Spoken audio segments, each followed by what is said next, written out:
I guess we could put it on video, put the video on.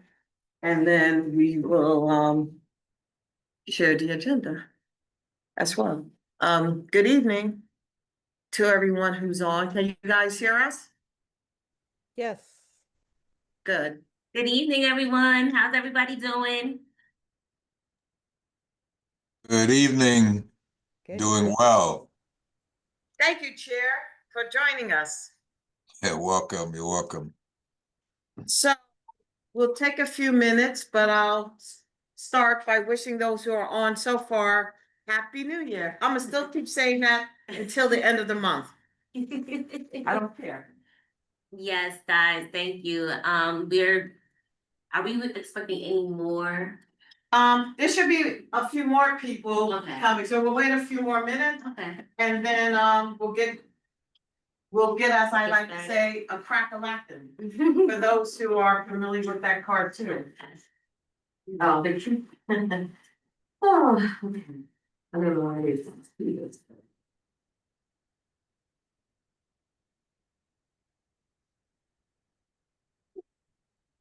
Oh, it's one of those things that follow you.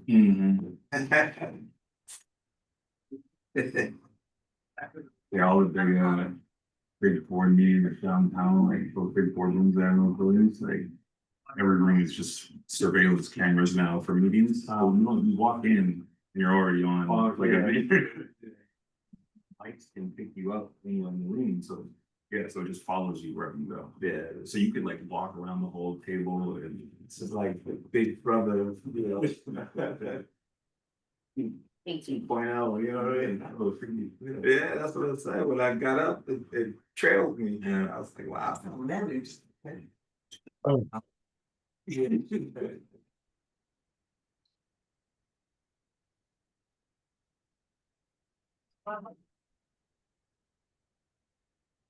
Did you guys have a good holiday? Yes, yes. But you know, to be quite honest, holidays don't even feel the same. Well, I agree. Yeah. Kind of changed for sure, Definitely, it's changed. but not too, I mean, you gotta appreciate it and embrace it. yeah, definitely. For pure honesty. Well, we have to do the best we can and make it joyous because so much is happening in the world. Absolutely. So we're here 22 days into the new year. So all we can do is just hold on tight. So, all right. The Rihanna song is excellent. So, oh, hi, Neil. Is this your colleague? No. Not Brandon, no, we gotta do Okay, very good. Okay. Now I want to make sure that when we open up, I want to make sure the agenda is being shared. Is it? Oh, okay, then. Make sure I do this when I get home. And, okay. I was trying. Yes. Okay, so I can keep track. All right. So, all right, to be thoughtful and on time, we'll get ready to start. And so, as I said, good evening to those in the room and those online. My name is Monique Hardy, the co-chair of the Cannabis Task Force. I'm also first vice chair CB9, but in this capacity this evening, I am wearing my co-chair hat. And you? I am Shantae Childs. I am also the co-chair of the Cannabis Task Force. And it's a pleasure for digitally meet you all, and I'm looking forward to hearing a lot about what your business and even just about you we're interested in. Monique and I have been working diligently to work with the community and the understanding the education of cannabis. So this is why we have this task force and making sure that we are in regulated state guidelines of OCM. Okay, very good. So what we wanted to do, well, okay, so I'm welcoming all of you, and we're gonna call the meeting to order. And it is 6:37. I'll be looking over my glasses because I didn't put my progressives on, so I'm gonna let you know right now, so don't judge me. There you go. Oh, any comments online? Okay, no, good. So we're gonna call the meeting to order and adopt the agenda. There will be one minor change on the agenda, very minor. At the latter part of our meeting, we're gonna have a closed session to meet with all our applicants. And I know because our representative from Midnight Moon, we got your information before or after we sent the agenda out. So the change to the agenda will be that we'll be adding another applicant who's not necessarily new, it's a renewal, Midnight Moon, and they will be a part of our closed session. So that will be the small change being made to the agenda. And with that said, I'd like to uh, move to adopt the agenda. Would somebody like to make a motion to adopt the agenda with that minor edit? Aye. Sorry. Right. Aye. Okay. And we are also going to adopt the minutes from November. I don't believe there are any changes necessary in the November minutes. So assuming there aren't any changes, would somebody make a motion to adopt the November minutes? I make the motion. Okay, and it's accepted. Now, I can't tell if we have other members from our task force on, but hopefully they will join shortly. And I'll keep an eye on the participants, because I know other people are supposed to be joining us, but, I'm here. guys, okay, I see Vanessa's name. Thank you, Vanessa. And then we're expecting another person or two to join us. So with that said, it is the new year, as I stated, and I thought it would be nice for us to do something fun, educational, and delicious. And so what we wanted to do was open up the year with something fun. And so we have a presentation from somebody who can add more to her introduction. But we thought it'd be fun to talk about you know, using cannabis in cooking. Cooking with cannabis is originally what I thought, because I like alliteration, but I like the title that our presenter has used. And so without too much delay, I will let her introduce herself and take the floor, come on camera. Hi, Rihanna. So. Sorry, can everyone hear me okay? Yes, Yes. I can. We Okay. see just her. See a nice gleam right here. Wonderful. First of all, I do want to thank everyone for having me. Community Board 9, Monique, Shantae, thank you so much for having me here. I'm super excited. Like it's already been explained, my name's Rihanna. Some folks may know me online as Kokujin, Kokujin. I am an infused pastry chef. I do specialize in making edibles, but I also try and specialize in making them just a little bit better than regular brownie. So what we're gonna go over today is I'm gonna show y'all how to make some infused curry popcorn. I'm gonna lightly go over how to do some dosing math so you know how to infuse your own pastries at home without putting yourself absolutely under. And I'll just show you something new. I'll try and show you some new ways to use the plant that you may not have considered before. So I know I basically was really smart today and preset everything up. So I kind of have everything already pre-measured. What I'm gonna do is turn my screen off and scoot you over to my my stove. I'm gonna turn my screen off, just be respectful of those who may have motion sickness, like me. So am still here, am hanging out. Gonna shout out my mom for recently getting me some microphones for my mouth.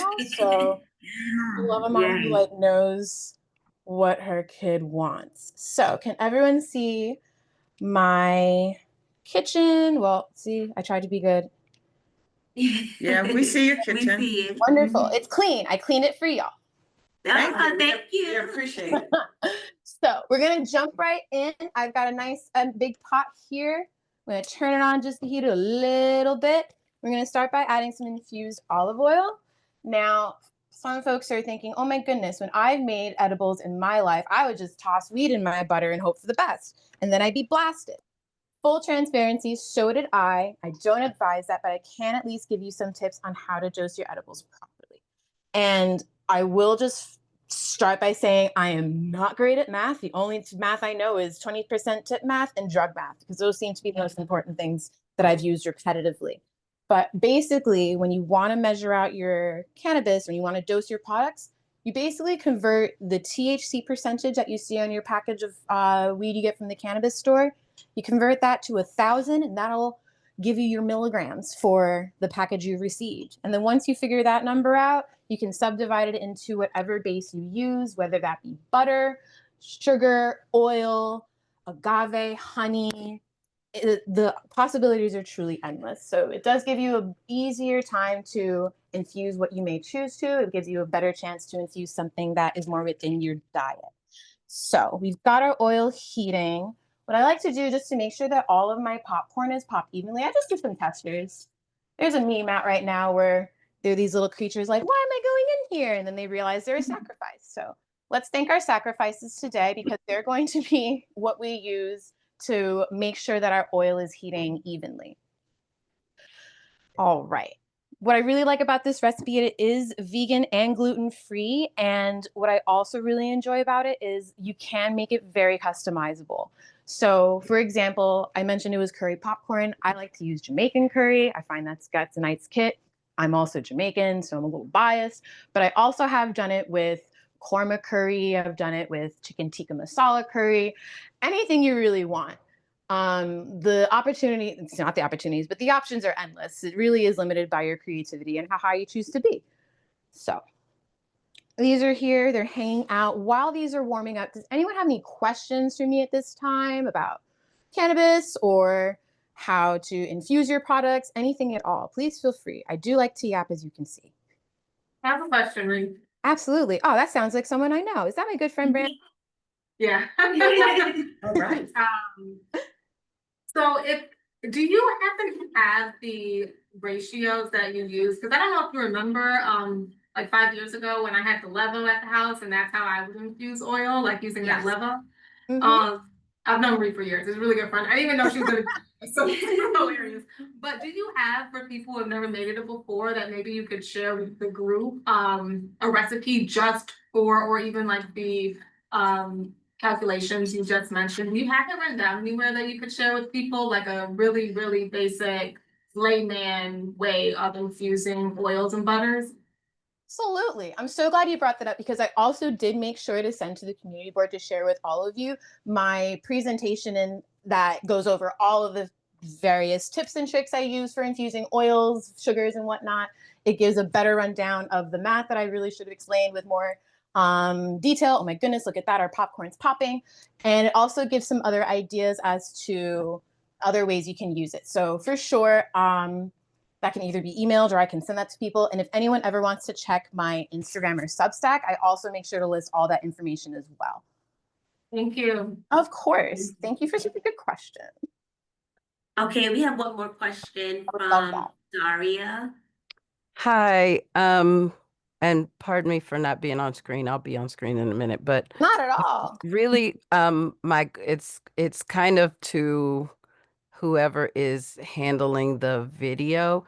You're very small. I'm online. Well, as you can see, I would love to be able to see it better. Is it possible to pin her to take the agenda down so she can be pinned?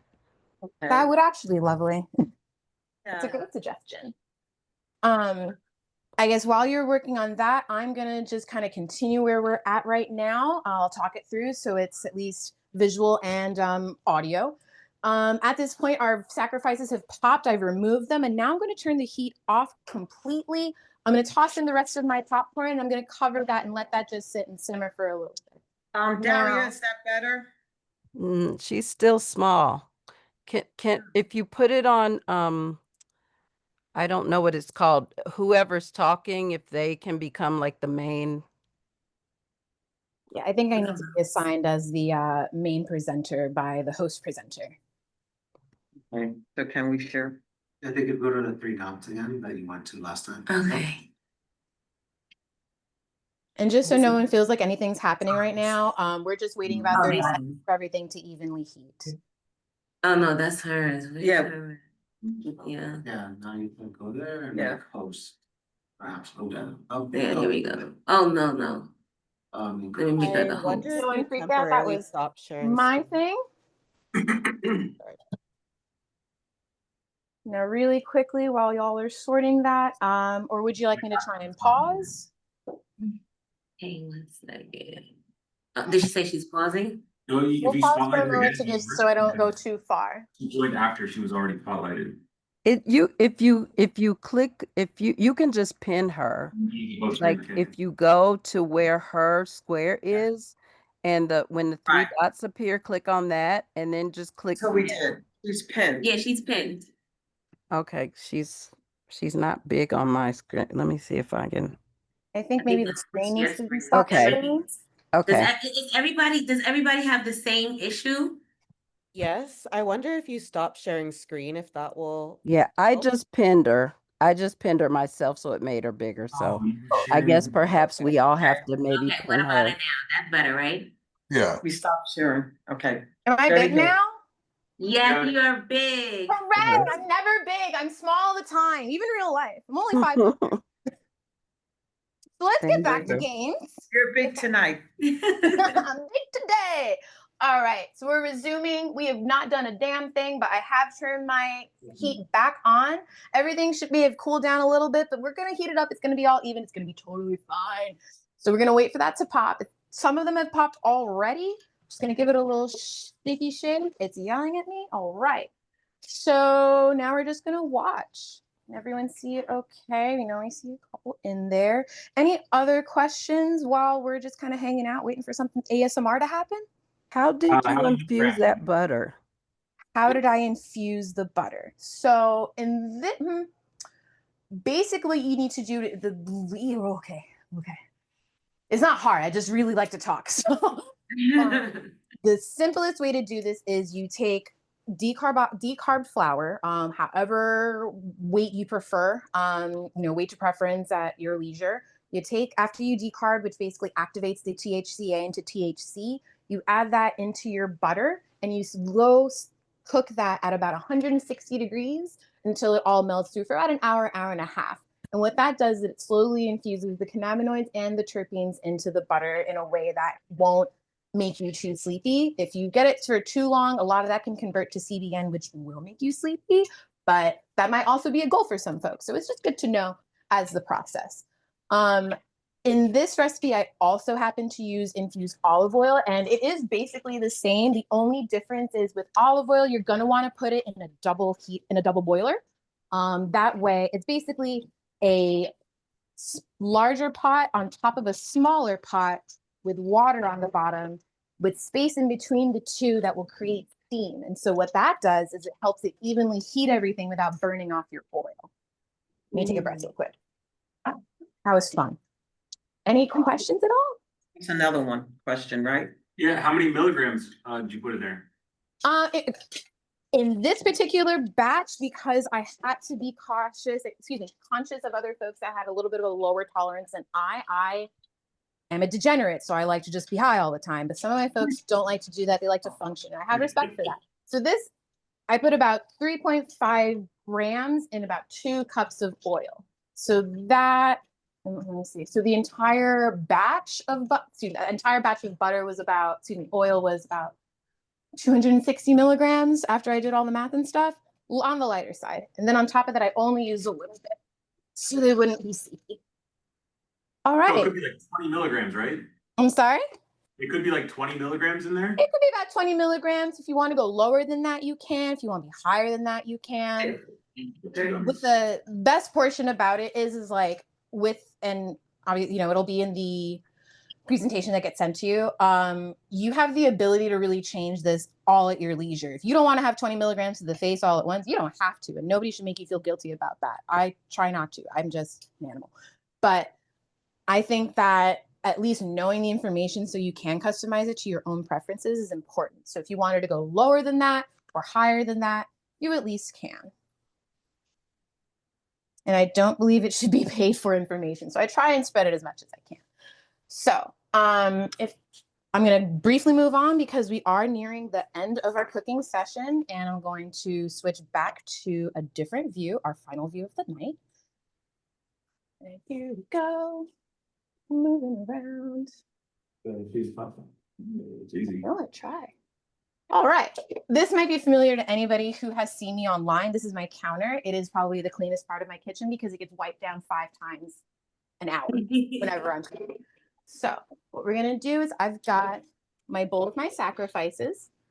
We're going to get our other bowl of, I guess they're not other bowl of popcorn. We're going to toss that in. Look at that. It's gorgeous. It looks great. Thank you. I wish I Mhm. could share it, but y'all probably will. I'll make this tonight and hopefully tell me how wonderful it is. So I was proactive. I went ahead and melted down. I'm going to show you on camera. So this little pot of gold beauty I have right here, it's a mixture of melted butter, a little bit of sugar, just to balance out some of the curry, 3 tablespoons of curry because I like to taste what the hell I'm tasting, and a little bit of salt. So we're going to make this really pretty. And I think my favorite part about this recipe is just how much of a stark visual contrast you get between the popcorn and everything. I mean, just like, look how pretty that is. Oh my goodness gracious. Like, it's like a Jackson Pollock painting or whatever the spin art things were from the 90s or stunt art. If not obvious, I really, really, really like food. Looking at food and talking about it. So we got our gorgeous thing here. Now you're like, oh my goodness, I've got some covered, I've got some not covered. Here comes where the magic is. Oh Get yeah. something with a cover, grab it, and shake it around. We go upside down, shake it around again, really get it in there. Make sure you have good grip because if this comes off, it'll be really embarrassing for all of us. All right. Now, absolutely gorgeous. I'm gonna be gross, gonna grab a bite. It's everywhere. Oh, it's got good crunch. Whole process of the taste. And that's how you make curry popcorn with drugs. Yeah. Oh. Good job. Yeah, I Yes. had a suggestion. It's a small- Absolutely. I'm gonna flip my camera and then I can take as many questions as y'all After you have. shake it up, put some nutritional yeast on it. It is Oh, takes it to the next level. Hmm. Like nice and cheesy. Oh, Cheesy. Nutritional Good. yeast is great. And this recipe can be used for a number of different things. I've used this same, what I've also tried is I've done a kettle curry popcorn just to add a little bit of kick. But it's such a flexible recipe that you can do so many things with it. I'm gonna add the nutritional yeast because I can't have dairy and I'm tired of getting gassed. So good. So I'm glad you mentioned that, and I trust Brandon because again, Brandon's known me forever. She knows I'm a picky one. very good. Do you have any other tips to share with us, Rihanna, in terms of cooking with cannabis? How much allocated time do I have just to make sure I'm respectful? You have a few more minutes. Love it. What other tips would I say? Okay, a few things. Something I get asked very frequently is how to incorporate distillates and concentrates into various mediums. A lot of them seem to be butter.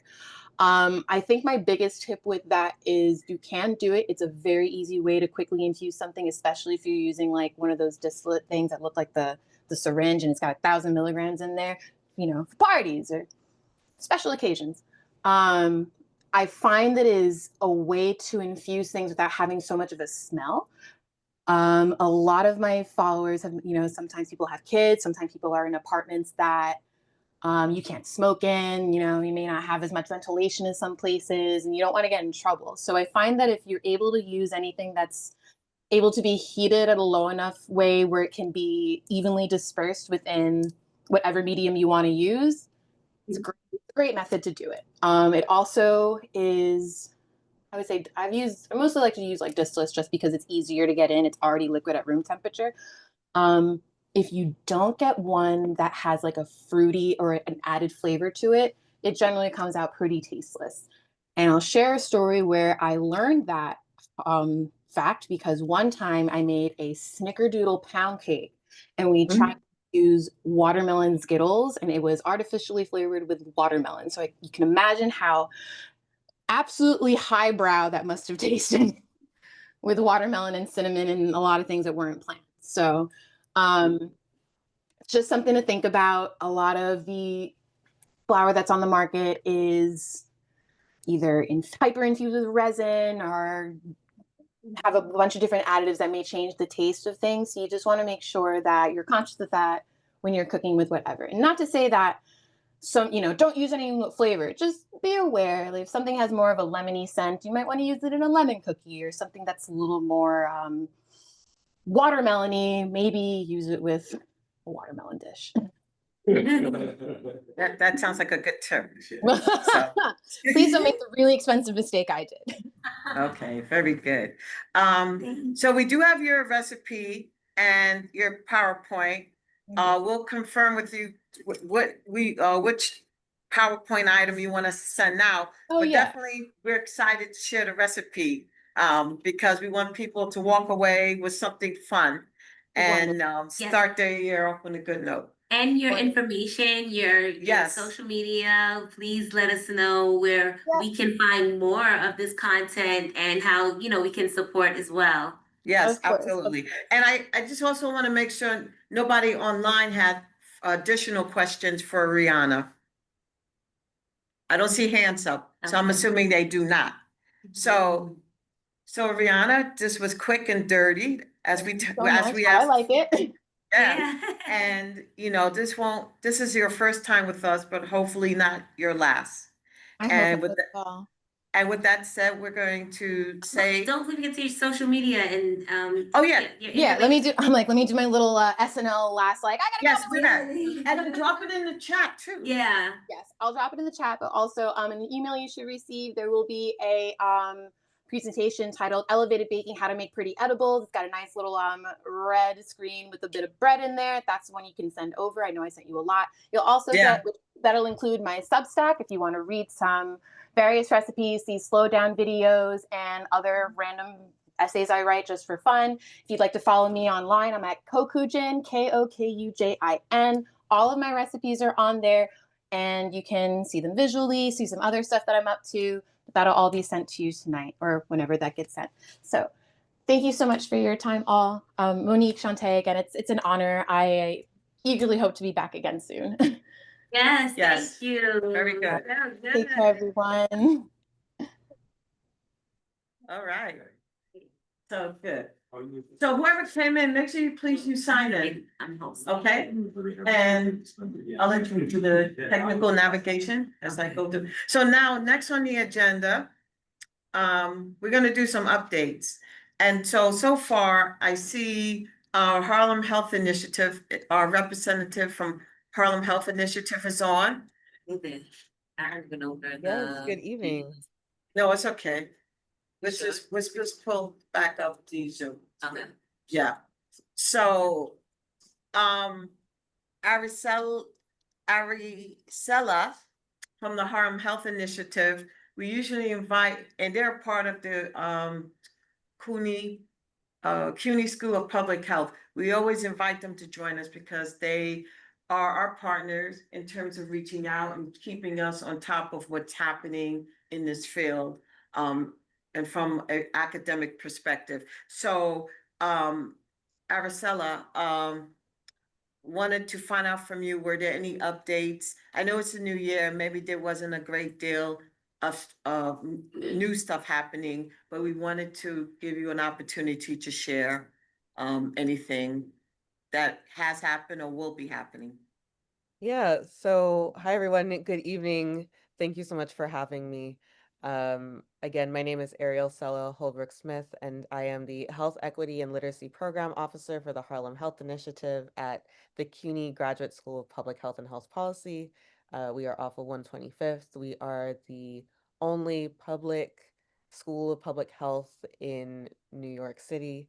And so we like to make sure that we maintain that community connection as a school of public health that's not only situated in Harlem, but part of the fabric of the community. So it's really an honor to be here with you all. So on my end, not too many updates in terms of the work that we are doing, but some of you may have been having conversations about the updated public convenience and advantage regulations now in effect as of November 5th. And so um, that's just something that we wanted to touch base on, just considering the community board's role in evaluating and responding to requests for PCAs, as they are referred to in short.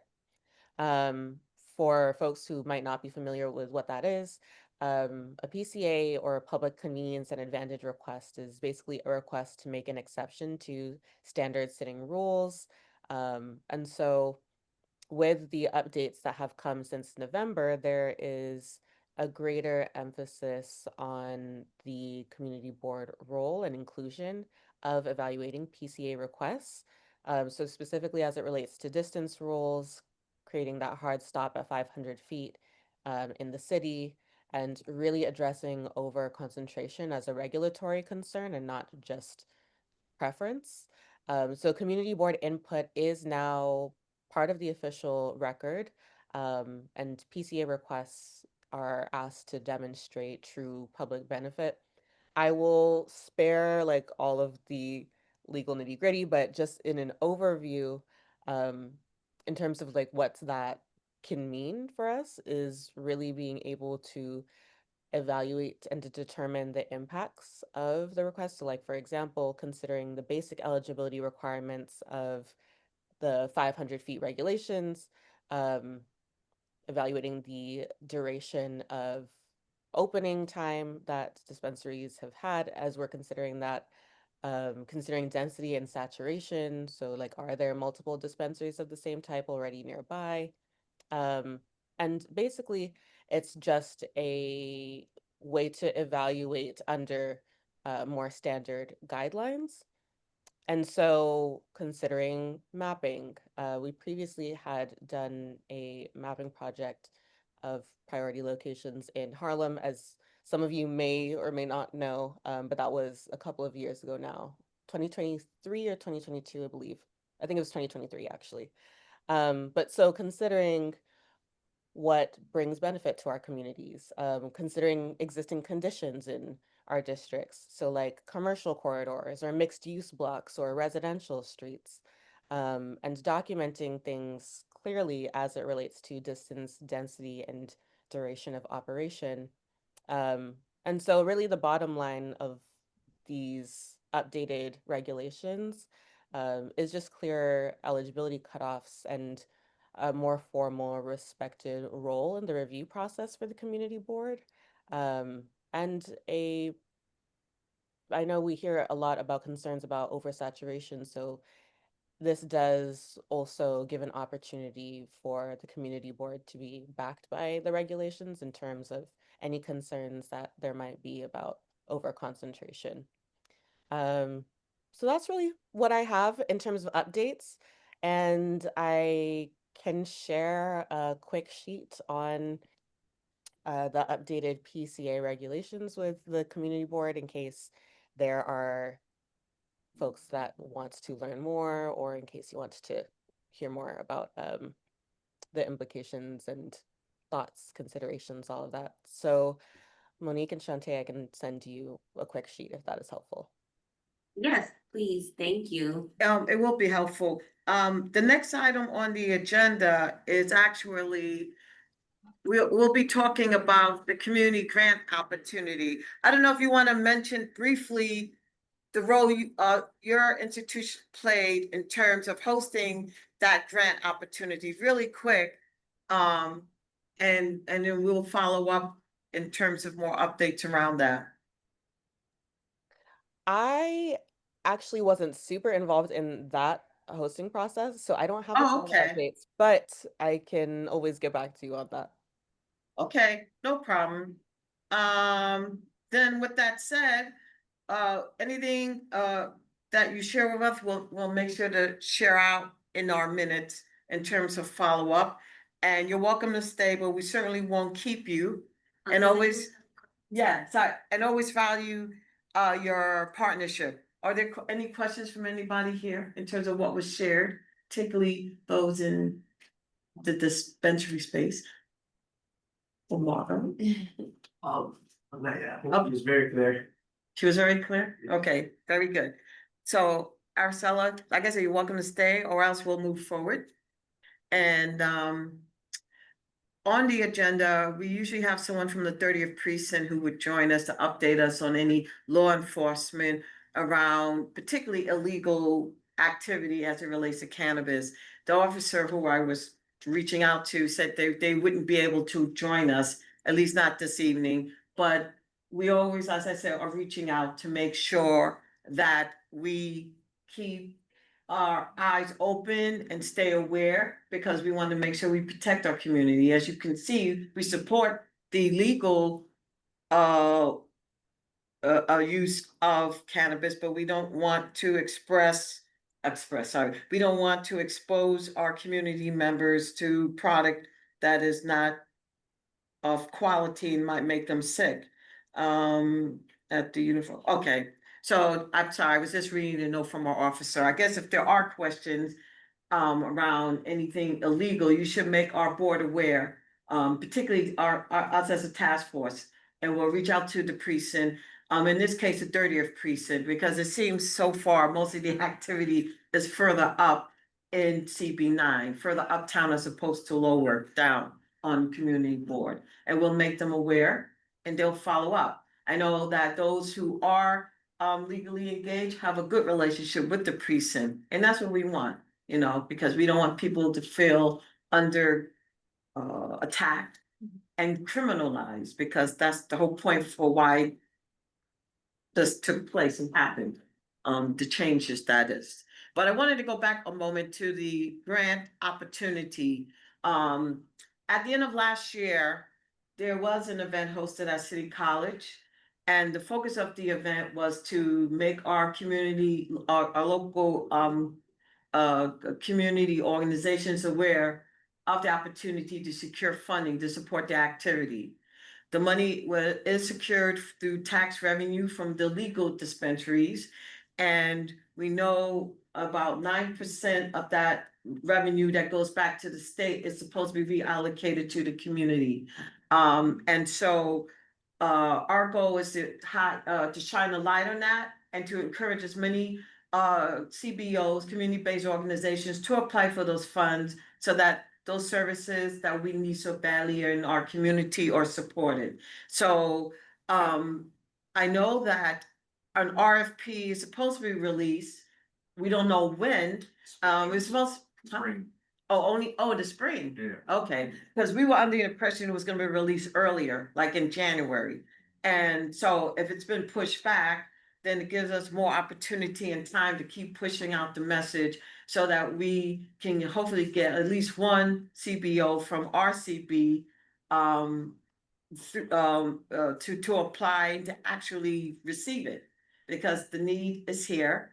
And we want to make sure that we take advantage of whatever resources are available. So on the agenda, we shared that the next opportunity virtually to learn more about the grant, the requirements and how to apply is going to be next month at the end of February. So we'll keep pushing that out to make sure that people are aware and they will apply. That's the bottom line. The other item on this agenda, going back to accessing revenue from the taxes paid by legal dispensaries, was a component in terms of going back to the local municipality. The total excise local tax is 13%. So I talked about the 9% that's supposed to go back to the state. The 4% is supposed to go back to municipalities, for what we understand. Shantae and I have been reaching out to our local representatives or council members to inquire a little bit more about what does that mean? How can we make sure that money gets back our way? So that's another opportunity to bring money back to the community. Our understanding, and we just got that shared with us, is that money that goes back to the municipalities, is not necessarily dedicated to programming. We thought it was, but it's not. It goes back pretty much to the, sounds like the general budget. So to me, it sounds like it's money that would be used to plug up any holes in the local budget. On the with the through city council and whatever other entities are involved in the budgeting process. So that's what we were told, but we will, of course, stay in touch with our representatives locally. And we reached out to the state as well. Member Micah Lasher, in Shauna Brown's office. and yeah, and also actually a member from Sean's office, Sean Abreu, but he's local. So in terms of the state, Micah Lasher, someone we reached out to early on, and we will follow up with to make sure, once again, we're looking at all opportunities to secure those Benjamins to get them back in the community. I mean, it's all about the Benjamins. That's what I say. So it is a lot of money, and we want to make sure we access it, because I'll keep repeating, our community needs it. So there you go. Does there anything else you wanted to add to that conversations that we had around the grant? No, I think we've covered. Okay, We've covered it. very good. So new business. There is no new business that we have. I don't know, on the Zoom, Vanessa or Daria, if there's anything you wanted to introduce in terms of new business. Why you want? Oh, now you want Taco Bell? Hold on. Why you switching up for Taco Bell? Seems a little fishy. How about this? How about this? You said you wanted Ruth Chris. So somebody needs to mute themselves. You want McDonald's? Or Okay, I guess that's Victor. Victor, is that you? Yeah, let's mute Victor. Victor might be in a place that he can't. Anyway, yeah. So anyway, is there any additional comments from Vanessa, Daria, or even Victor in terms of new business? Because if not, then we'll go to the next part. Okay, hearing none or seeing no hands put up, we'll move to the next part. So the next part of the meeting is closed. And the way we try to do this, and to do it fairly, is that we're going to speak to each applicant one at a time. So for those obviously who are here in person, we're gonna ask you to step out and go next door. That way it gives us, I think we're looking to take about 15 minutes with each applicant, because there's only 3 of you, give or take. And I'll allow us as a task force to ask questions. I guess write any, comments for ourselves, so that when you leave, then we'll talk as a task force very briefly. And at the end of the day, just to be clear, we try to work very closely with OCM, because we have to.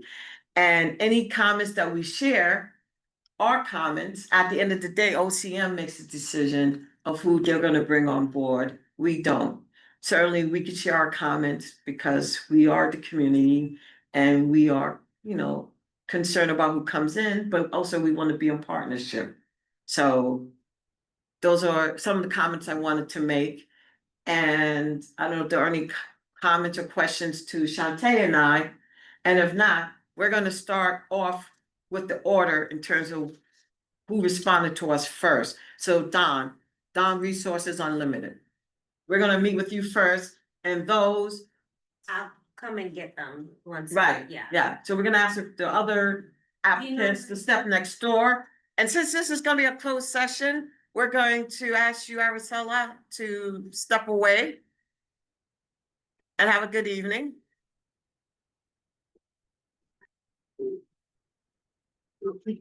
There, and then let me get the copy. Thank you. So you want to bring us some stuff? Well, they might not, but let's make sure. And thank you, young lady, for coming out. What is your name again? Oh, I'm Brandon. Randa? Brandon, yeah, that's the Brandon. guy's name. Yeah, I actually work for CUNY as well. You look yeah. familiar. Yeah, I work, I'm a project manager in the community engagement force, and we do a lot of community engagement. Okay. And someone on our cab is actually the boss of the woman that just. Yes, Deborah? Yes, she's in our community. I know Deborah Levine. Isn't she great? Yes, she's fabulous. Yeah, so we're looking to just expand in all ways that we can, so I just wanted to pop by, I live in the neighborhood. I appreciate you. You're always welcome to pop by. Yeah, this was lovely, and I will, so good to meet you. Likewise, you make sure you signed in, like I I said. did, I signed in, Okay, and yeah, I'll be in touch, thank you. thank you. Have a good night, my dear. Thank you. Thank you, something. I let you go out there with your facts for the meeting. No, so good, thank you. So, let me see, did you guys, kind of think? You guys didn't send an exhibit, did you? No, it's probably the other one. An additional item, size, your application itself, so. What's the name? So we're doing here, Don, Resources Unlimited. I think I have. You have it here? We had a chance to review it before, but that says on the municipality form. And those online, do you have their application in front of you? Victor, Vanessa, and Daria? I don't. Can you just tell us where they're located, where they're gonna be located? Yeah, we can. So they're going to be located on, I believe, 140th Street and Broadway. 140th and Broadway, and in fact, let me see. This is 30. 34, 43 Broadway. Right, so actually, I know that for myself, Sorry. let's see. I don't know if I'm able to. I wanted to, because I know usually when somebody comes before us, we like to go and see the actual location. So I know that we sent a photo so that we could see exactly where you are. So I know that she put it up there, but I'm not sure how to pull it up. So Microsoft Edge, I think it's one of the. I went to Edge.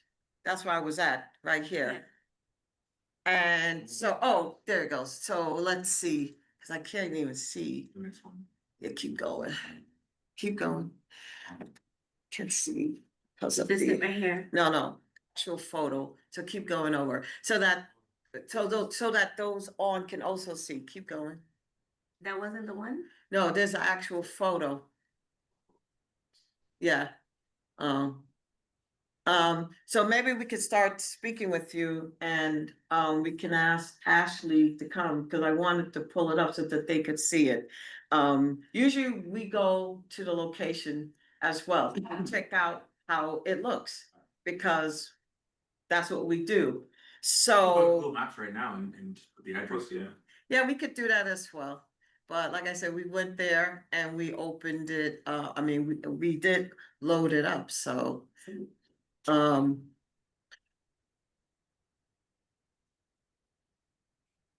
So with that said, one question, I would like to start off, and we always ask.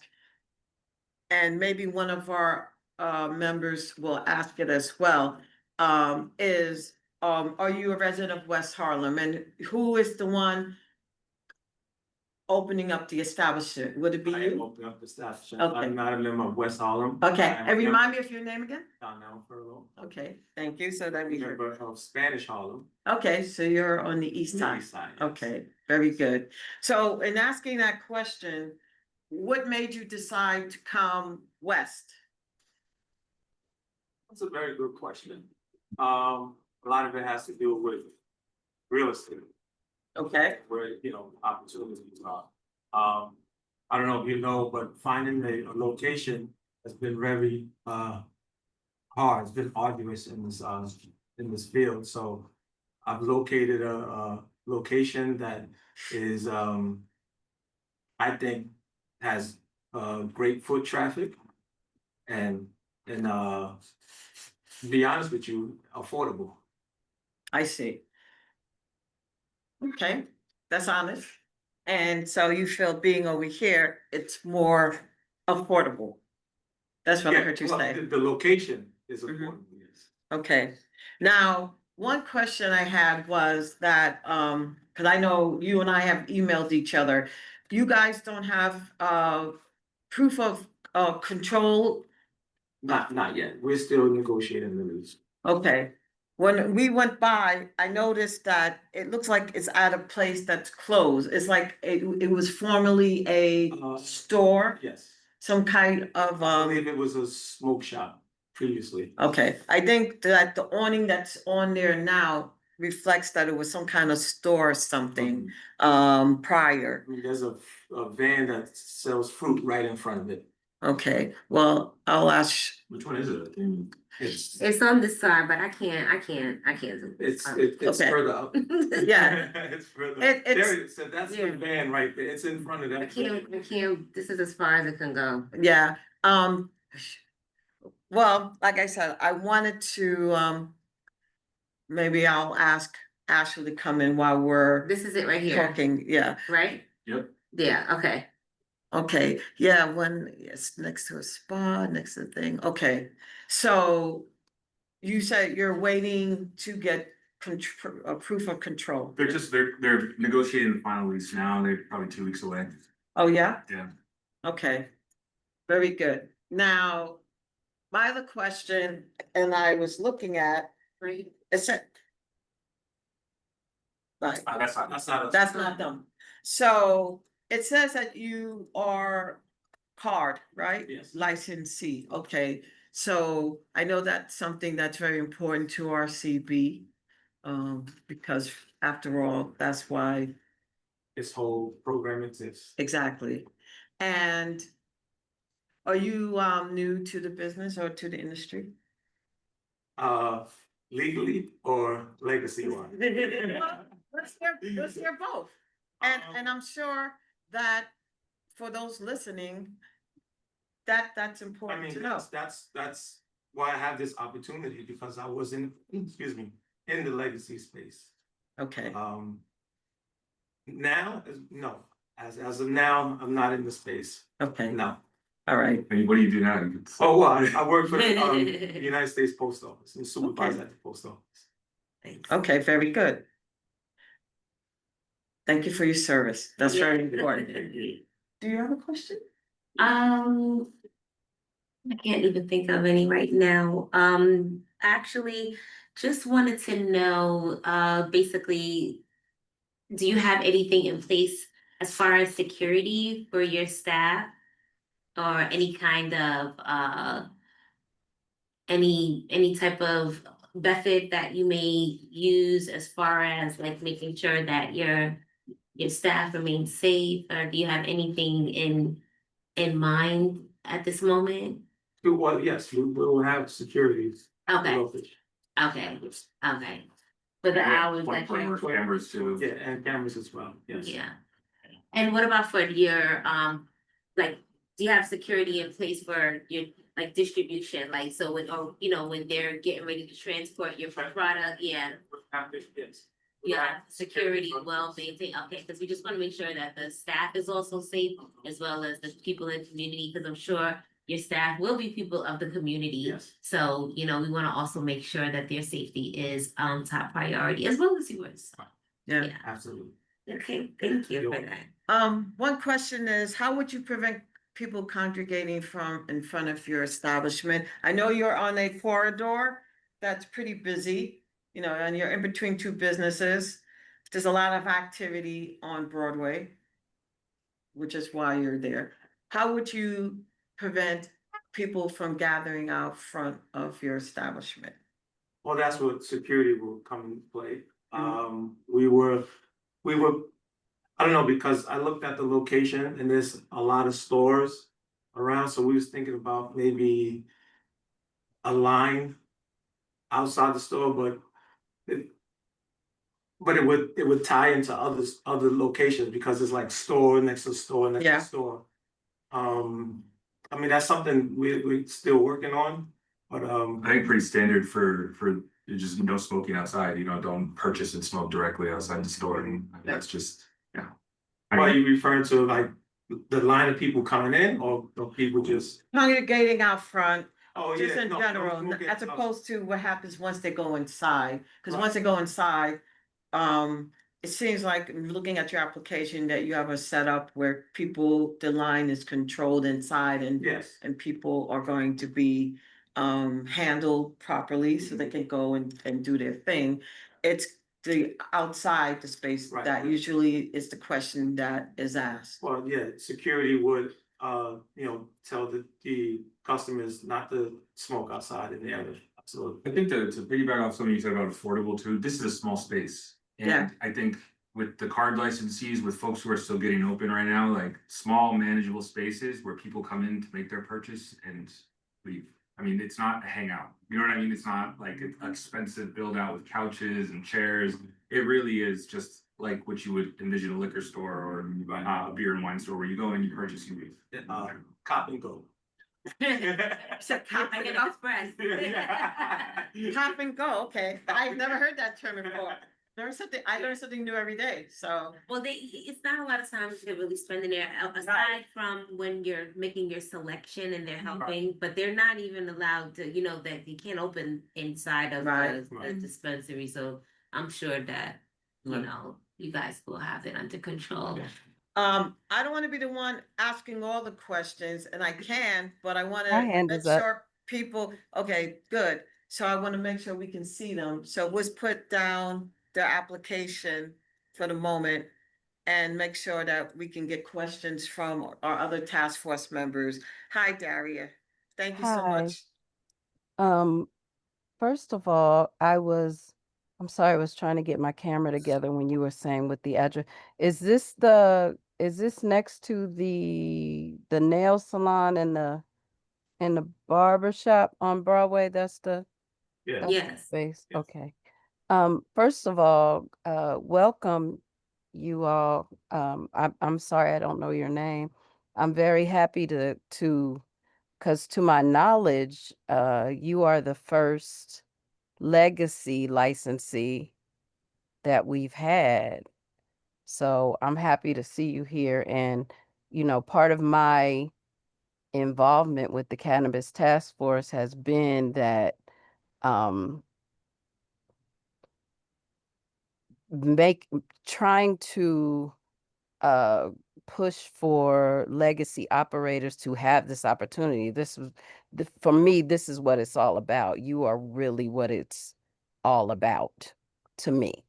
Why this thing happened. So welcome. Um, I think it's uh a good location because even if people congregate on Broadway, it's Broadway. It really is. You actually already answered the question that I had because I was wondering if you were planning on having any kind of like, I don't know, activities or anything like that, but you were saying that it's a very small space. But I wonder, just from a community board cannabis task force perspective, would there be any possibility of you staying connected with us so that because we're trying to educate the community, in the cannabis space, because we have to walk a line between um, making sure that it's safe for the community. And, people, because cannabis has been in prohibition for so long, people got all different kind of thoughts about, you know, cannabis, you know, like it's gonna make everybody crazy or whatever. You know what I Yeah. mean? And of course we do have to be very careful because with kids and all of that, and it is a new space. However, um, by the same token, we are trying to um educate, and we're trying to show the community as well, where we can, opportunities where, for instance, older people can use it.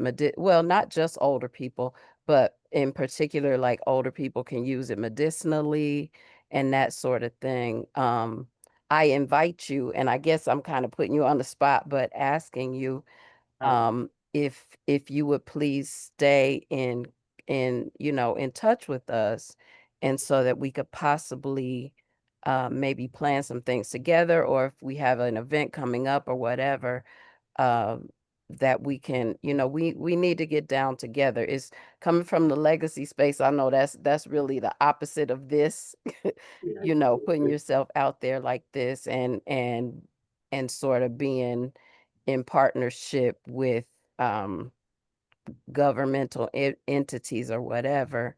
But I really see this as an opportunity for the community, as well as for you and us, so that we can, especially you coming out of the coming out of the legacy space, because I don't know where, your neighborhood is, or I don't know who knows you in the streets or whatever, but this is a bigger opportunity to me, so that people who could be applying for licenses also will see that this is possible, and you can really go do this thing for real and have a viable business and be in partnership with the community, as opposed to, being underground, or being, as some people would say, like opposed to the community.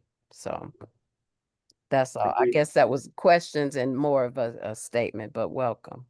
I appreciate that. And my intention is all to be. State your name, just. Oh, sorry. I'm sorry. Darian. I'm Darian. Yes. Yes, I'm Donnell Furlow, sole owner of Don Resources Unlimited. And my intentions are to stay community oriented.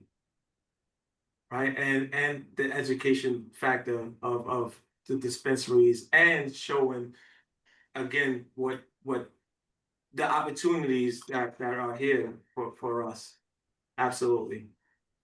Did you want to add, and please state your name? Sorry, I didn't introduce myself. So I'm Damian Fagan. I'm with the Bronx Defenders. We run the Bronx Cannabis Hub. So Donnell's part of our initial cohort. The Bronx Defenders worked with him when he applied 2.5 years ago. Yeah.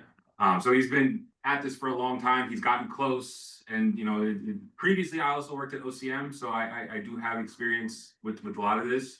But we help card justice impacted New Yorkers open with businesses. We've opened 15 now. Donnell will be our 16th. And so yeah, we're excited to get to work. Great, thank you. Vanessa, do you have a question, or Victor? Yes, good evening, gentlemen. Thank you for coming out, and I applaud you being a legacy as well. It's already been mentioned. We look forward to that. As I look at the neighborhood, I see so many, not so many, but a number of illegal spots going on. I'm often questioned about that, and sometimes harassed by people saying, "Why are you bothering the brothers on the street?" And I say, because I don't know what they're selling. You don't know how it's being transported. You don't know how it's being stored. You don't know if it's being sprayed with something, and people can get sick. So having a place in the community that people can go that want to indulge, that is regulated by the state, I think is a big plus. There's nothing wrong with it. It's legal now. It's medicinal for a lot of people. It's relaxing for people, but it should be consumed in a proper way. And like I said, make sure it's a good product. I know along that stretch, probably prior to your block, we have some illegal dispensing going on, and hopefully that doesn't interfere with your business at all. So we'll keep an eye on that as well. But welcome. We look forward to you staying in touch with us here at the board. And if we could be of help, or if we hear things on our end, we'll let you know what's going on, and we can work together. Thank you. Vanessa, do you have anything to ask? Yes. Well, I had two questions. I put in the Q&A instead of the chat. That's probably why you didn't see it, so I apologize. My two questions for you, sir. how deep is the space as it relates to product security, separation of product from public customers? Then the second question is there any issue with proximity to schools, places of worship, after-school programs? And do you meet that door-to-door measurement requirement if you are close to any of those places? Well, yeah, I'll do the school one. The nearest school I think is it's like 800 feet away, but closer to the park, further east. So that is the nearest school, and no places of worship are within 500 feet. Okay, what about the park? The park is 3 blocks away, so that's about 1,000 feet. Okay. And we've had very respectfully, Vanessa, we've had a lot of conversation about this. And when we were writing our guidelines, actually the Broadway malls are considered a park. So, This is true. so there is nothing, cannabis is a new thing, but we have long-standing guidelines for alcohol that I don't, we've had conversation where really alcohol and cannabis, very similar things, even though we don't look at it that way because, the prohibition on cannabis lasted way longer than the prohibition on alcohol. But all of those things are in place and there's no kind of restrictions on a liquor store, for instance. Now, don't get me wrong. I'm not suggesting that we should put a cannabis dispensary right next to a park or anything like that. However, we do have, when we were putting together the guidelines, we realized that if we say parks, then there can be none on Broadway because the Broadway malls, which stretches the entire length of Broadway in our community, is a park. So that it really technically, respectfully doesn't apply here. Okay, so noted. The other question, how deep is the space as it relates to separating the product area from the public area? And what type of security? I know you said you would have security. Yeah. Is there any sealed off space? How much space do you have the space, I guess, to actually seal off just the separation of where the product is stored and the customer is, and what type of security without telling us, 25 armed security guards so somebody else can read this at a different time and say, oh, we're going to wait till the day that they have 23. That's not what I'm asking. So the space is about 550 feet. We just opened a dispensary with another card licensee in Greenpoint that was a similar size. 400 feet of that is going to be the actual customers can access the store, 2 people at the front desk with the POS systems. And then there's a door separator for the last 150 feet, which is the sealed inventory storage room. So it'll have a break room for the workers, it'll have a bathroom, it'll have a safe for cash, and it'll have a locked inventory space. So it's only accessible with the thumbprint for the workers. That sounds good. Last one, only because you said POS. So what's your backup for when POS is not available because the internet is down, the telephone lines are down? Because point of sale is just that. It's a communication over technology, and if the technology is down, what's your backup plan? And then can your people count? Because that's going to be a part of it too. Yeah, I think I'm that. saying that tongue in cheek, no disrespect. It's a fair point. The regulations for OCM too, also, you have to have backup ways to accept payment. And so they have to have a cash base, they have to have a cash safe, they have to have the ability to accept cash at all times. And so the POS systems are automatically, once they disconnect from the internet, they can be worked offline and then they re-upload when they're reconnected. Yeah, I think that's with every business. Okay.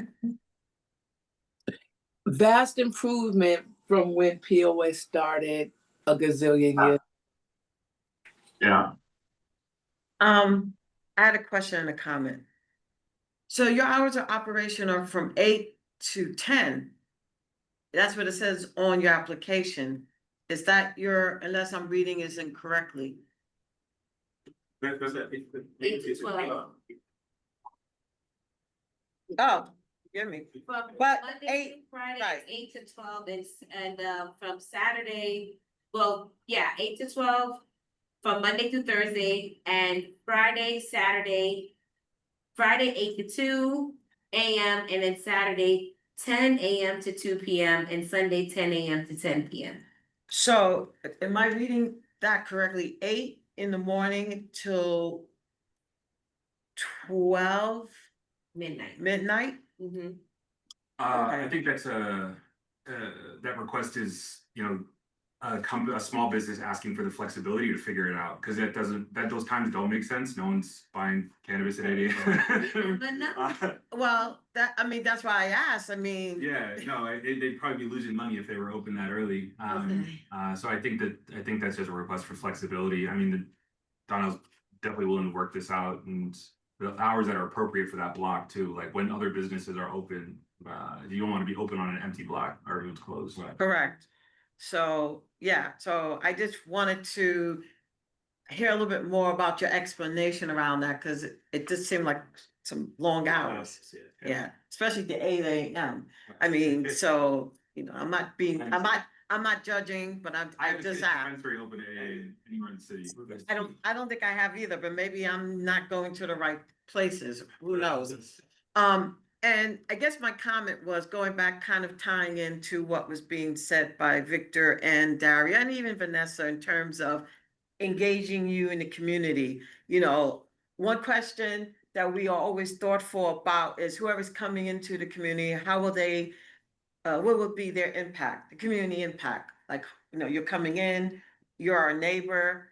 We expect to be able to engage with you and for you to come back and to, be a part of this community. And, I started to hear what you are thinking about maybe doing or how to engage with us, but I don't know if there was anything else you wanted to add. And to Daria's point, this is new. So I get it. We're not trying to judge you harshly, but that's why you're here, because we want to be able to engage with you so that you are a neighbor and we're able to work together. That's what this is all about. Absolutely. So I don't know if there was anything more you wanted to add in terms of, your impact in the community Well, as a business anyway. well, I mean, first off, I plan to, in the radius, go to every business in the neighborhood, introduce myself. Possibly, actually, one of the ideas I had, there's a van that sells fruit right in front of the store. One of the things I wanted to do was to maybe dress them up because it's in front of the store. So it looks more presentable with the store. Okay. So support So, your. yes. It I guess- is. Buy some fruit, Buy some fruit, yeah, you know, so- I would love to see, Right, fruits and flowers. Yeah, Yeah. Okay. That That's was when I walked by that was one of the things that I thought of. that's very generous of you for, I never heard anybody say that before. Jerry, I'm sorry. Did you want to say something? I just was jumping in, if I may. I would love to see, I don't know how you plan on finding the people, Mhm. but I would love to see an opportunity for some of the some people from the community, maybe some of the people who otherwise might end up out there selling it another kind of way, for them to maybe have opportunity to work for you and see up Mhm. close and personal how it can be done the right way. Yeah, Well, I think that's important, having someone in the community, because that's the person that's gonna bring the community to us. So Yeah. I think that's vital for the business. It's absolutely something plans to do with the workforce development component, just trainees, and you want that. You want someone who's accessible, who can get to the business quickly and safely and build up local skills around legal cannabis and selling legal cannabis and running these stores. But there's no plans yet. We have no team. So I think that can be something that Donnell and you guys talk about as we proceed. yeah. But so what is is there a backup in case is it pretty much set that you're actually going to get the lease? Because since you don't actually have it yet, and if you don't, do you have a backup? I would say Donnell just went through like a 3-month situation with the landlord in Brooklyn. That Oh, okay. was it gonna happen, was it not gonna happen, it didn't happen. This lease there's no other issues in the lease between the negotiators. They're just finishing the final edits now. So we're like 95% sure. Yeah, that this. Okay, and you're the face.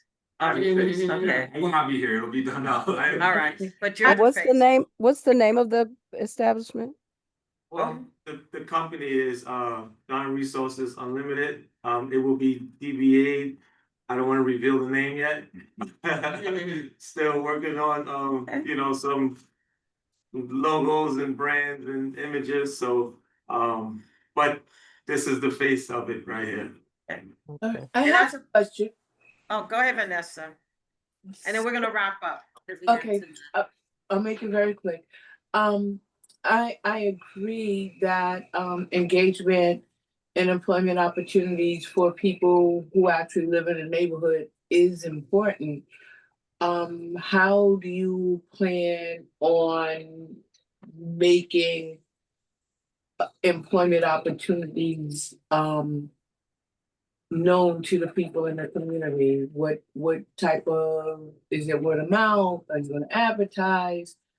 Because the people in the community may walk by and say, hey, are you hiring? But for the most part, they may not. And for the brothers and some sisters that have been doing it the way we've been doing it before we became the place that we are, before we got to the place that we are, how do we reach out to them and make it economically feasible for them to join your team? Okay, well, I'll just say this. Anybody that works in a dispensary, they have to be certified through the state. They have to be licensed. So it would be like they would either have to come to them with already, prepared. That's the only way anybody could work in a dispensary. And then once the person passes their cannabis cultivation and get their certification, they are able to receive all of the job opportunities, because people can't just get hired in the street like that. It doesn't work like that. It's a whole process. How do we get that information to them so that they know that the opportunity is available? I guess that's my question. Well, I don't know if I'm answering. I just know I have my cultivation license. So you're asking, how do they get the people to work in the store? Yes, okay.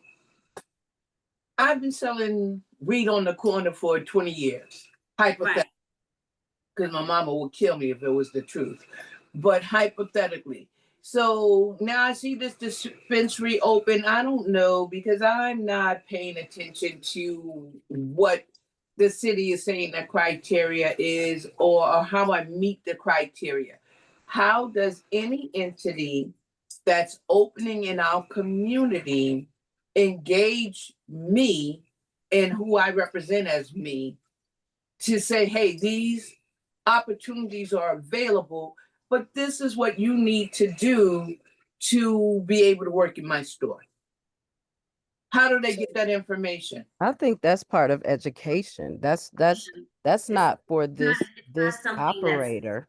That's Okay. Yes. you know, So that would Honestly, be I've seen some something success that with perhaps we dispensaries. could even. Go Okay, ahead. hold on, Derek, go ahead. I've just seen success with dispensaries partnering with local workforce organizations. to do that. Yes. That's the way that it should be done. It's through the state. But yeah, so if there's a local workforce initiative for this community specifically that knows the community, I feel like that's who Donna would be in touch should be in touch with on that. Okay, thank you. I didn't know, so if you don't know, you have to ask. Because if I want to be a part of it, and I'm new to the Cannabis Task Force, I'm new to cannabis being legal. But if I'm down, yeah, I am new to cannabis being legal. We all are. That's what Yeah. I.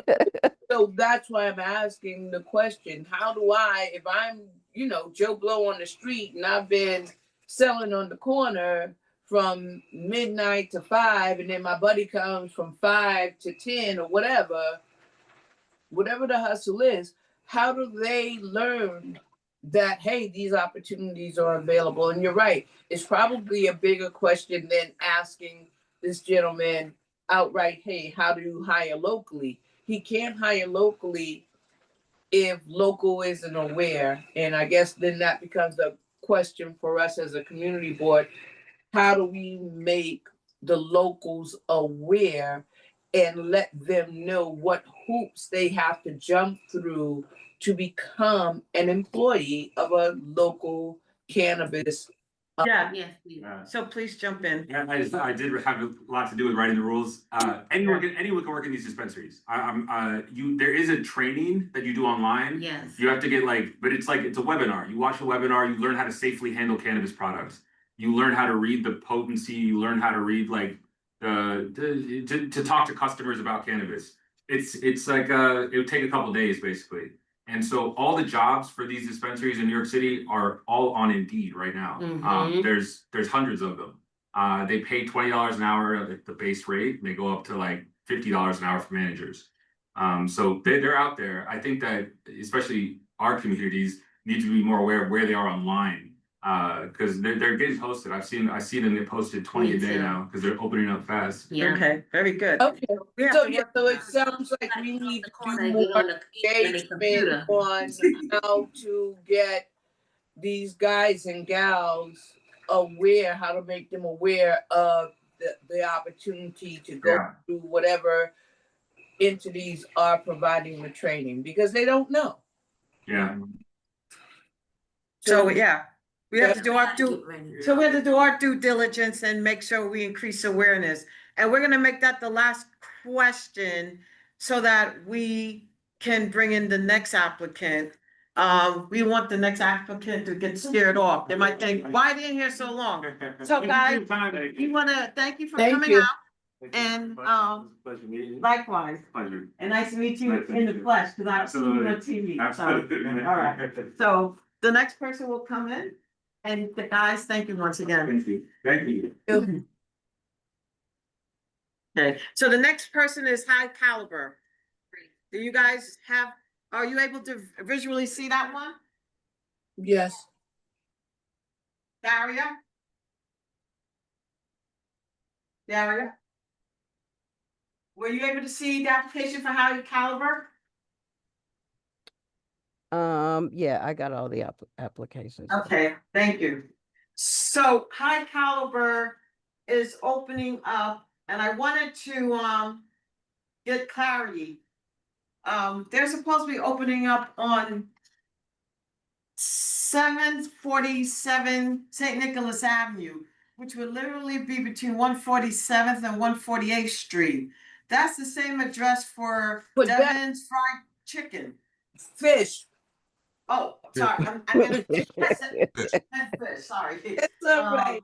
Fish, So chicken. If you can't cook, it all tastes the same. it tastes all like chicken. So I want to get clarity regarding the address. But there's that building, is, Oh, you is, know, actually, I'm sorry, hold up that door. I wanted them, could you, because I know I sent the picture, could you ask her to come in, because I want to pull it up and see why we can't pull it up. You can move closer, we don't Sure. bite. I mean, I'm sure you don't. Okay, sir. So thank you for coming out. I'm glad tonight is not brick out, so that you're able to brave the elements. This is still told me I'm like, you gotta get used to this comfort. Oh, that means, did you grow up in New York? Absolutely. Oh, I yeah? grew up here actually in Harlem and I studied in Buffalo where it's freezing weather. Which worse? Buffalo. Right. I Yeah, used to have to dig in my car every morning. Oh, gotcha. Now, wait, Yeah. I thought you were coming, now, well, you're gonna introduce yourself, but I thought you were coming with someone else. Yeah, he will be on the.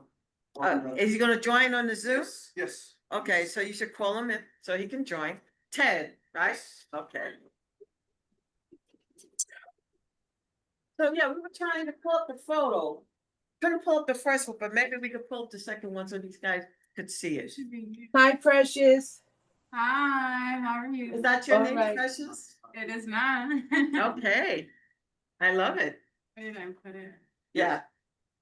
So, You said you guys do the Zoom, the Kogo.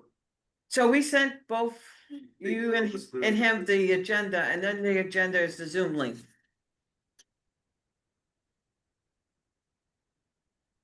Yeah, it's in the agenda. The Zoom link.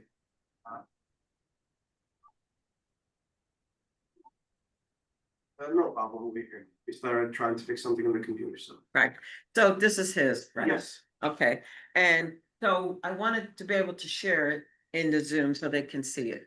That's not his. No, the You other didn't one, that? not anymore. So this is the one we wanted everybody to see, but now, yeah, that's why I was gonna grab you, but. So we're pulling up the location based on the address. Yes, You yes, gave that's us. the address, yes, that's correct. And we have to make this 15 minutes because we went a little bit over. Yeah, and well- We have one more for 15. Yeah, I don't anticipate he'll take as long, but. Yeah. I'll keep it short. Anything? Well, Yeah. I don't think. I All the think- time, just, okay, so wait, so can you guys see the photo of the Yes. next applicant? Yes. Okay, thank you. yes. Okay, thank you. All right. So, you wanna wait for Ted to join you, and Ted is your, legal representative? Ted, okay, just. can we ask about, while we're waiting on Ted, can we just ask about the address? Because that's not a legal question. yes, I, Absolutely. yeah, I agree. So before you do that, Dari, why don't you introduce yourself? So that we can refer to you properly. All right, well, good evening, Chair. And, Actually, I'm first, co-chair, our actual chair, Victor Edwards is on, so. all right, good evening, Chair and members of community members, nine, I guess. Yeah. My name is Mohammed Musla. I grew up in 125th in St. Nicholas. Okay. I went away to college in upstate New York, and after graduating, I came back to, Man, yes. you was in the store, grew up in- across from 321 The 321, what? St. Nicholas. Yes. My father owns a bunch of stores, so I worked as a youth, I worked in a seen bunch of stores. I'm right across the street. So, I yeah. remember. I Yeah. remember. You're familiar now. Okay, Okay. go ahead. Yes, I'm so sorry. After graduating, I came back to Harlem, where I started my first business in 2013. It's called the Parlay Lounge. It's a full service bar. And I also own a seafood neighborhood restaurant in 145th between St. Nicholas and Hitchcock. So, which is basically this location will be in the middle of both locations. Okay. So you said you own you said a seafood Yeah, between seafood. St. Nicholas and Edgecombe. Yes, in 145th. That's the one that goes downstairs? Yes. Yeah, that's the one that goes down the Are stairs. you familiar with my food? Hopefully. Okay. You have any complaints? Please tell me. Okay. Okay. Okay, then I'm gonna hang up now. You're gonna go. So it's, okay, Ted got it? Yes. Okay. Um, Go Yeah, ahead. Mhm. And since Trigger Health since 2015, I'm here, as you know, for the proposed adult cannabis dispensary located at 747 St. Nicholas Avenue, which is between 147 and 148th Street. our main goal is that, to make sure that we provide safety, compliance with the rules and regulations of the city. Okay, yeah, go ahead. I'm listening. I want to make sure, I'm listening, but I'm writing notes for myself. So you said you have a fish spot on 145th going between, you said Edgecombe. Yes, the exact address is Yeah. 346 Yeah, West 145th. okay. It's called the Sugar Hill Fish Place. Yeah, okay, got it. So that's most So- recently managed. You're kind of new because that's been there for quite some time. I opened in 2019, literally just before COVID hit. Okay, got it. And then we closed for COVID, and then we reopened after they allowed us to open. Okay. Okay, so we have this photo up because the address you gave us was Yes, it's still, yes. Okay, so the address 747, Yeah, what's happening with Devon? yeah, Devon is for Devon's. Yeah, they moving out. Oh, They are. So, yes. Okay, I knew it. okay, So once we finish everything and get all the approvals and everything like that, and be ready, we'll be taking over. so Devon's will be relocating or closing down, or, because they've been there I for, spoke to the owner, they will do the ghost kitchen. They're trying to move into ghost kitchens where they'll pop up in different counties and okay, do deliveries. okay. Okay. As they tired of having customers walk in and, you know what I mean? Sometimes, the business gets to you. I Like, see, it takes one rude customer to get to you, and okay, okay. I'm sorry, he just had some health, so now Okay. yeah. And how about if you have group customers, how would you handle it? Me? Yeah. I'm used to it. I grew up with being so it just honestly, it depends on the situation. So like I said, I have experience. I've worked in Denver since I was very young. I owned a full bar service, which is, sometimes you have intoxicated people. I'm very good with it. We never had a single problem, never called 911 on that, not a single once, or have any incidents. We never had any tickets, violations, or anything like that, because I do keep it running into, the regulations and make sure that this is run the way it is. Mm-hmm. Okay, very good.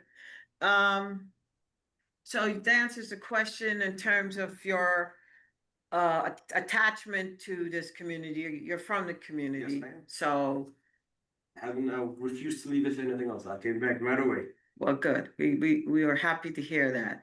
And I was going to also ask and this will be your first location opening in terms of legal cannabis? Yes. Okay. Yes. And Are you familiar with cannabis? yeah, what is your familiarity? Yeah, with the Have you- business. Management. So I am accountant by degree. Okay, So, managing businesses comes second nature to me. So I'll be able to adapt to any environment or any management situations. I haven't run any dispensaries or, smoke shops or anything like that. So I'm not familiar with that, but I am familiar with, like I said, with running a bar, running restaurants, and so a few other businesses that I, was hired to run and do like, risk management and do various stuff with them. But, I don't want to lie to you and say I had experience with the cannabis. No. The only experience I have in cannabis is the consumption side of it, but I haven't. That's okay. I mean, there's Just no being judgment honest, here, yeah. but that's what we need to know because we want to know how well you're going to learn your product. How are you going to describe your product? And, if this is your first time indulging in this, business. So we have, we're gonna have the training course. You know what I mean? I'm gonna be part of it as well. Of course, I'm gonna go to the training course because, you can like any business that I run. I can tell you about the business that I run. Like for example, the restaurant. I'm a chef. I can cook everything that isn't there to make sure if my chef is sick, I can treat it. I can fillet all the types of fish, so I can fillet if I need to. I can be the cashier. I believe in learning all the aspect of the business so I can cover when I need to. Mhm. And now sometimes I'm security, sometimes I'm a bartender, sometimes I'm a host, whatever it requires, I usually do. I'm very good at it. But we will be taking like training courses and learning from people that actually did it already.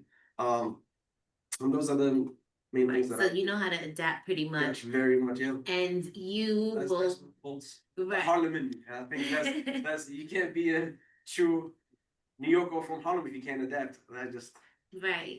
No, absolutely. So you were saying that you're gonna train your staff as well as yourself. Yes. I think it's very important for management, especially, and ownerships, whomever, to definitely learn their products and also to be, not just licensed, but, be certified to, learn about cannabis, even from cultivating it, which includes, distribution, manicuring it, indoor, outdoor growth. Like it's a lot to it. Learning about your chemicals that are involved. So I would just strongly suggest that this is something that you should personally research and do as well, about getting your certification at least. And also because you can differentiate between products. Yeah, Now, absolutely. people are gonna sell to you, they're gonna tell you, they're gonna try to sell you silver as gold. Mhm. So you have to be able to tell the difference between two. I wanted to use a proper term. No, okay. So, you have to be able to differentiate between the two. So, in order for you to understand the product, you have to actually have a little bit in-depth knowledge of the product. And I definitely will. It is not, I just don't want to, my knowledge, I do have knowledge, like I said, the consumption side, so I know that. But, when it comes to there, like I said, I will hire if I need to be experts in the field because I do want to run a professional business. There's gonna, the quality, and honestly, my main focus in business is the quality. Because we did live here, there's a lot of options. Yeah. So quality and safety is my main concern because, like I said, I have a lot of stories I can share with you. I grew up here, so there's a lot of. Sometimes you got spiked, and I saw friends that got spiked, and took them years to recover from that. To kick out the habits, and that was one of the things that I'm afraid of. Like even for me as a person, when I buy, has to be someone I trust and secure, and that's what we try to provide in the neighborhood, honestly. Hello. Yes, so go ahead, Yes. Vanessa. Yes, so I have a couple of questions for you, and I'm going to try to make it quick because I know it's getting late. It sounds to me, if I heard you correctly, that this is your first endeavor in selling legal marijuana. Yes. Okay, so that's the first thing. So there's things that you have to learn, and there are things that you have to do before you get the project off the ground. So first, oh my God, Devon's is going to be gone. That's a neighborhood staple. We have to have some sort of something to say goodbye. But I mean, it's still gonna be a yes, while. Still, yes, hopefully we go for June, but we'll see. yeah, I don't think it's going to happen today or tomorrow. My history of that space goes back as far as when it was a record, where they sell records and albums, LPs and 45s.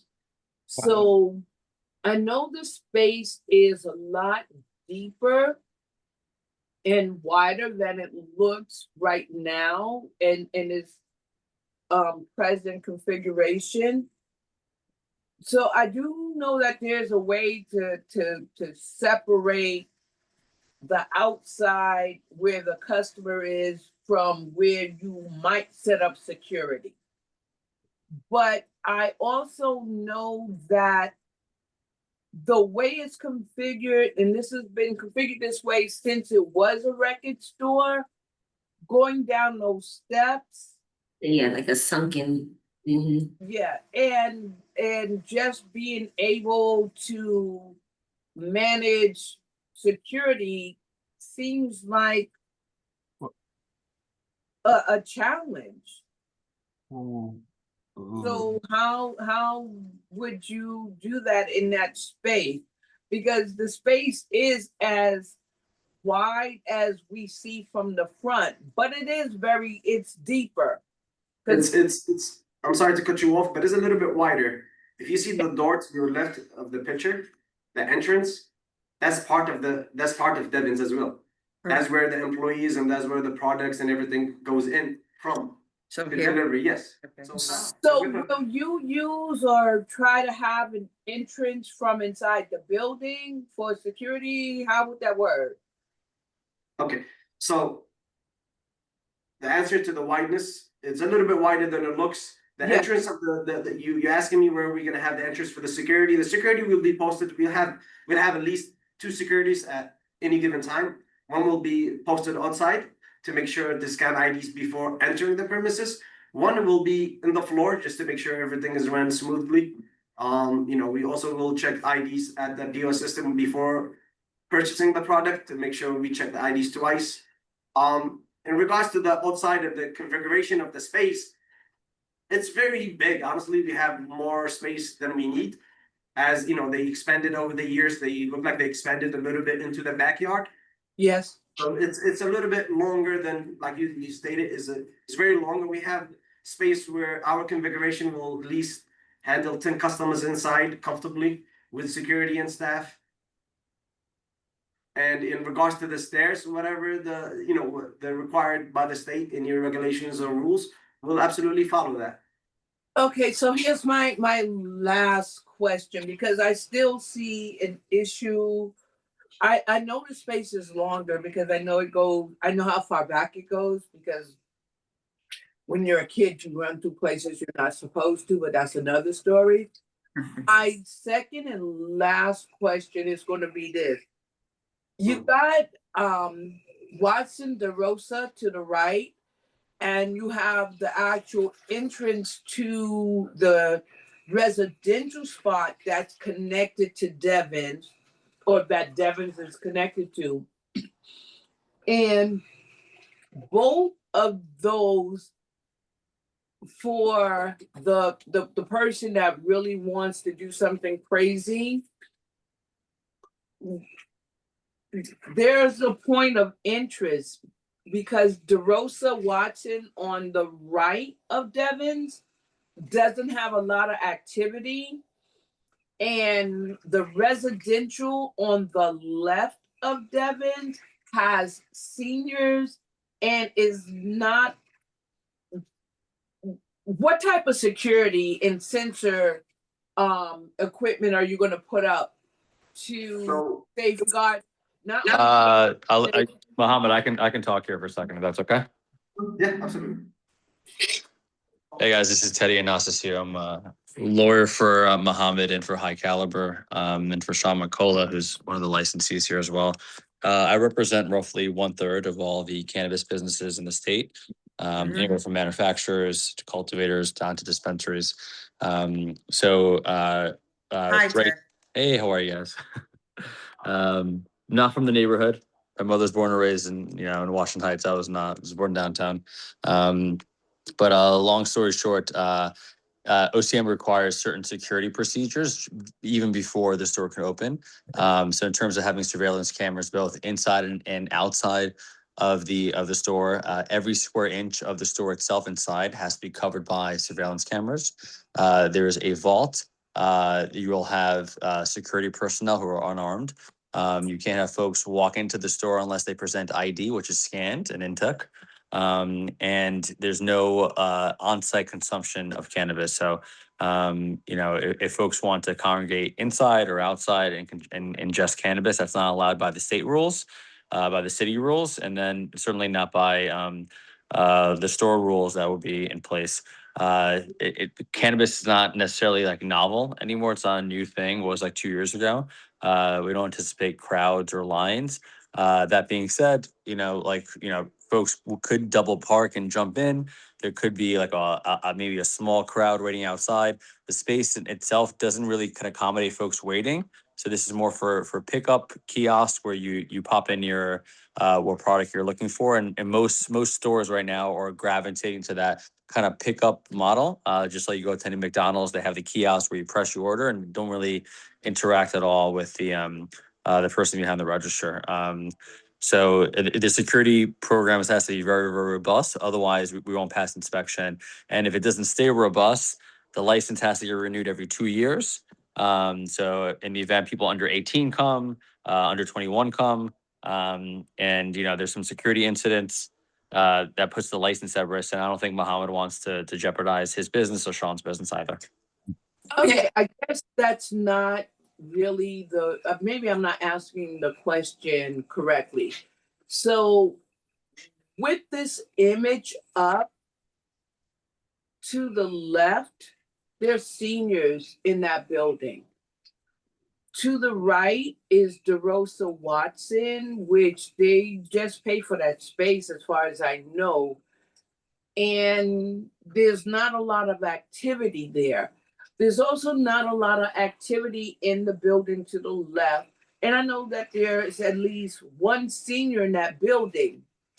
Taking into consideration these high stake heists, the Louvre and other craziness, smash and dab, what is the security in the place for the building to the left that I know has seniors, at least one? And how do we keep people from saying, hey, I can jimmy in this door to the left and, you know, not going all Ocean's 11, the real one with Frank and Sammy, not this stuff. How do we make sure that those buildings where I know seniors live are protected in case somebody gets the bright idea of, hey, I know a way to get in? So you're talking about protecting the buildings adjacent, like next to where the store is, but not part of the store?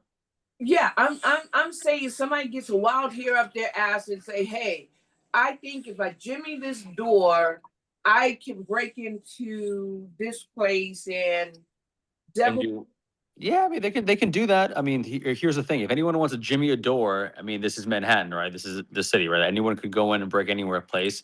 In terms of what they're gonna get, if and when they break into a place, there's a vault with all the product inside of it. The product is not worth that much because it's rotated on a daily basis. And it's not, even though it's a cannabis label as a cash heavy business, end of the day, folks still pay with their debit card and they rather take the points in the debit. And now with the rescheduling, they're gonna be allowed to pay with a credit card. So, I mean, what do you say to any store that like has that's a jewelry store, that's a bar, anything like that? I mean, I think there would be security personnel inside, it's protected, but like if you have a jewelry store with a lot of valuables, do you say necessarily for this to the building to the right and to the left of the jewelry store, you know, what happens in case someone catwalks on the roof and falls down? I don't know. Yeah, let me interrupt here because we're going in a circle here and time is limited. Let me just say this. I don't, as far as them breaking through the wall, the Ocean 11 things you're talking about, I mean, that's any business. They're gonna have a vault where cash and product is kept, and that's secure. I mean, we Yes. hear about people breaking through walls in this community for things that are even, as Ted mentioned, uh, more valuable. We have, you know, jewelry stores, quite a few places. Yeah. I don't think that is a real threat here. Our security questions are more around the operation of the business during their opening hours, which they explain. They'll have a security person outside and inside checking IDs and the such, and make sure people are not congregating out in the front of the building. Yeah. Sir, I respect that, sir. I do. I guess what I'm saying, and I'm probably saying it because I do know that there's seniors in that building. Wait, what's your point with the seniors? You said that. Yeah, I'm trying to figure that out too. Yeah, The so point with the I've seniors. seen, okay, so I guess we've all seen the uptick in more people that are unsavory in the neighborhood for whatever reason. And I guess I'm saying this because I know personally the seniors that live in that building, and maybe they can't use it as a way to break in. But what does that do to make me feel secure as a senior that lives next door? I guess that's my question. You're saying Okay, so, Across the street is a right, comedy club. so let's let him answer that question, Vanessa. We're gonna have state-of-the-art cameras, Okay. motion detectors, facial recognition. Every, you know, is gonna be more secure than a bank. And we're gonna do everything possible that we can. And I feel like the cameras outside, posted the cameras outside, knowing that we have, you know, on-site and off-site data storage for our recordings. I think, but that by itself would prevent a lot of stuff. Like, as I said, I own a bar just one block away from it. You know what I mean? I have just like you know, people before they enter, they have to buzz in. Security check them before they buzz in and before they see. I've been there since 2013. I have never had a single problem. You can check with the precinct. Not a single once that we call the cops or anything, or people hanging out outside or anything like that. Because as I say, I am part of the neighborhood. I know how to talk to people within my community, and our security and staff are trained for that. And if they not anything, we'll replace them and do whatever is necessary. You know what we could do is like just to address security concerns, because I really do understand if you have seniors in the building or even young people in the building next to it, and there were historically a lot of grab and dash situations. They were mostly around illicit cannabis stores that didn't have any security measures, that really couldn't call the law enforcement being like, hey, we're at an illicit cannabis store, someone just robbed us. Here it's a little different because it's a licensed store, so it automatically lowers the potential for folks to rob it. That being said, I think in and around where, like right before opening, I think it considering that you know most from the neighborhood, he's opened up a couple of different businesses in the neighborhood. I think opening up a conversation with the community board, if we need additional security, I think that's helpful. So maybe right before opening or like 6 months after opening, just to give, like, if we need a stipulation there. And then two, what I think is also important there, I think there still needs to be a conversation right before opening and even 6 months after opening, because I understand that, you know, Mohammed mentioned, and I kind of readdress, there should be some local hiring. I think any dispensary has between 6 to 16 different persons. I think that should be comprised universally of folks from the community district.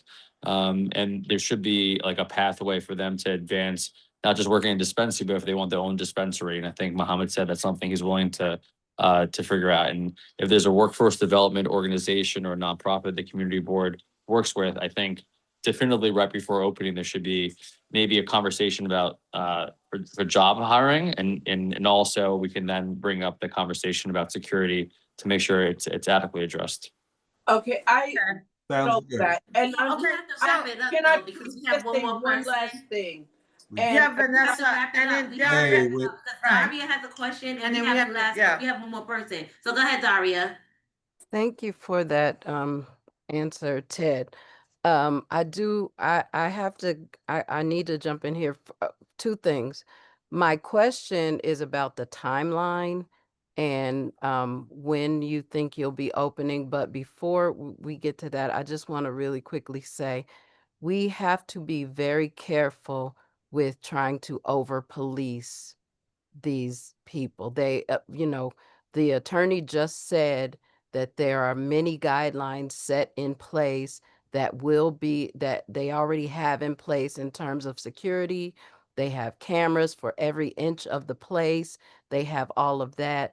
And it's just a little overboard, respectfully, to be talking about Ocean's 11 in Okay. this situation. I understand that. It is, we just have to be careful in our over policing. Even Right. in our questioning, it's over policing. We Okay. wouldn't do it to any other business.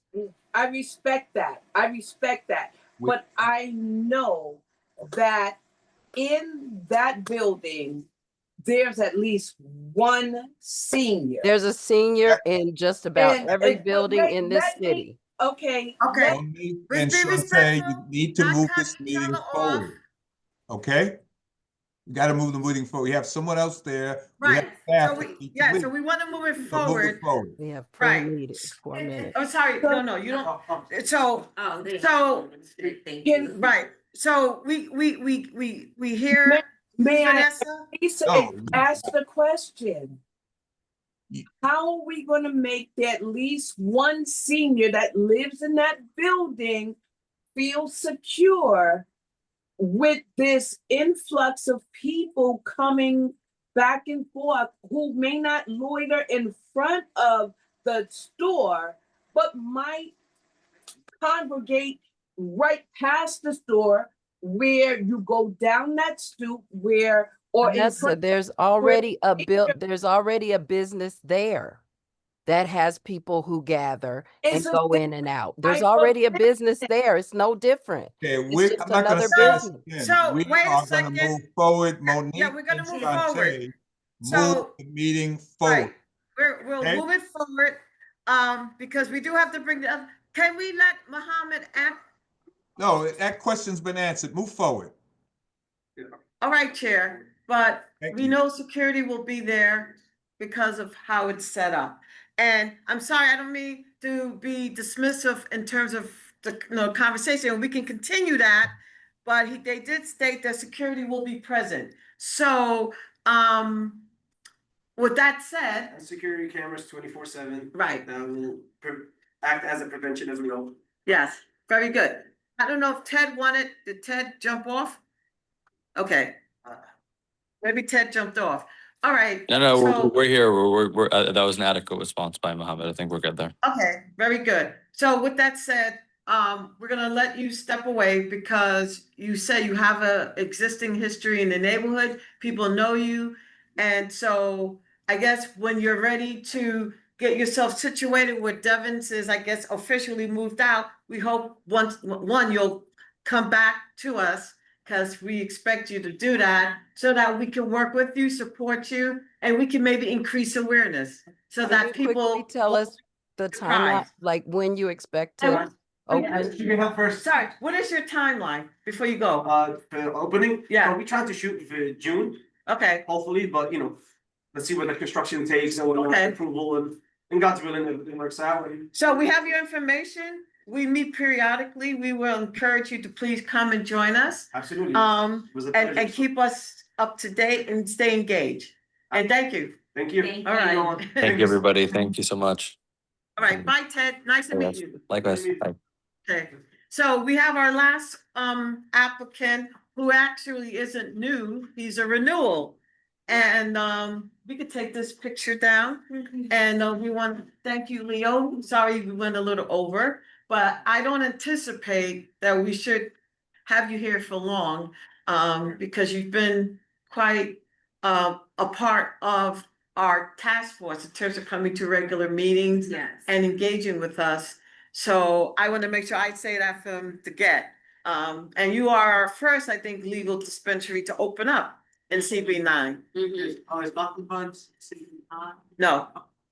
Gotham Buds is in CB10. Yeah. So, I think I would start off by just asking you because on your application, which they can see, and we're sharing the old application because the new one, which is a renewal, didn't really have much.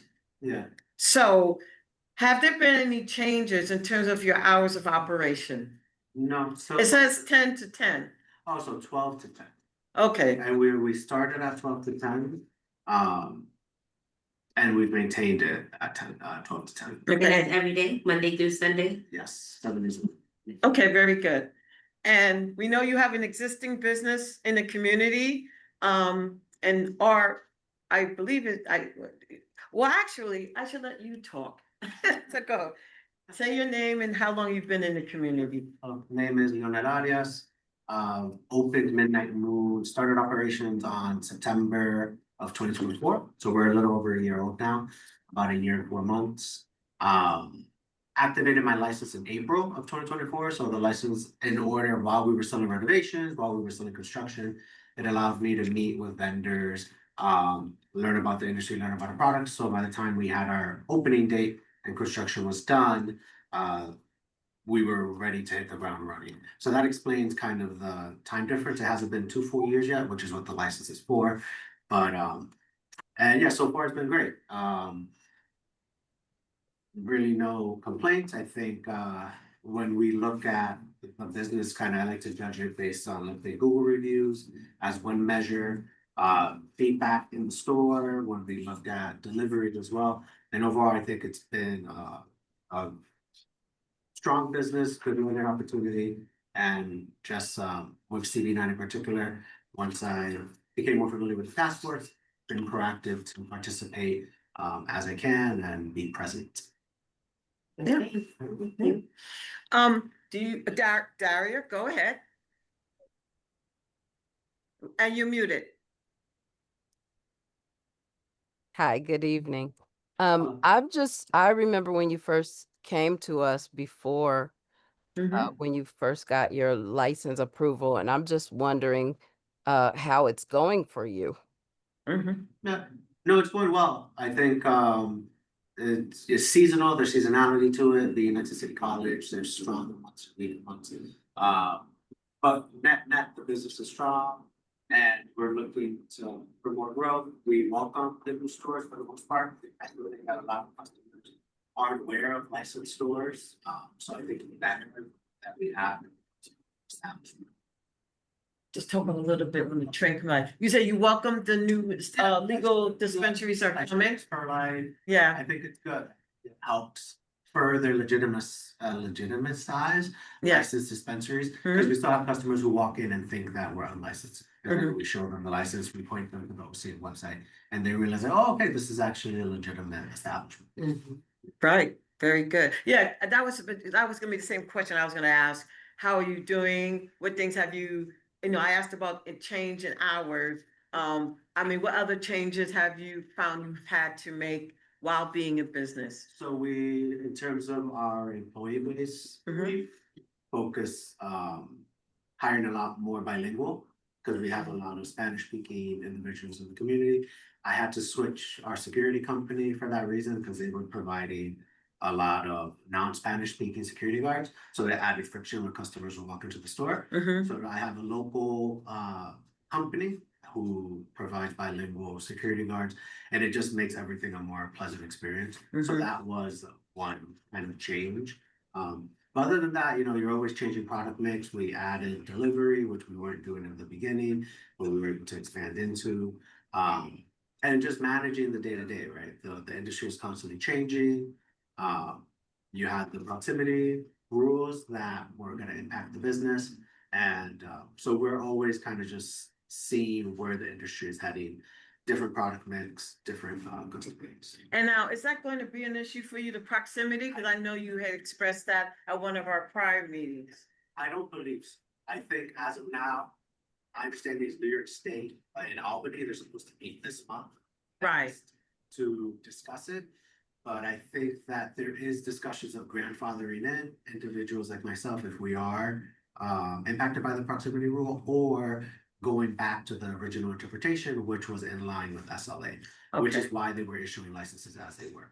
So I think that is kind of the decision, and I wouldn't be surprised if they go back to the original interpretation as per SLA, because it's too restrictive if they try to implement it as the updated rules. Got it.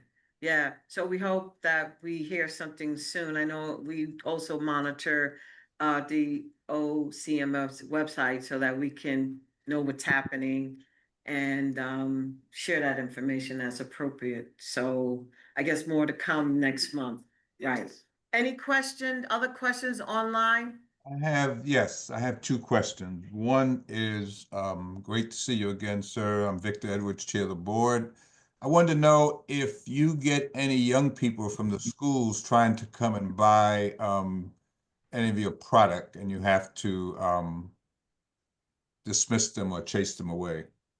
No, with the security guard, even I had the wine store prior, so no longer answer to the question, but even when we had our liquor store, didn't have a security guard, the youth were relatively respectful of the store, and they wouldn't even try to come in. And with the cannabis store, less so, because anyone that steps in, the security guard immediately asks for ID. So we haven't had any trouble.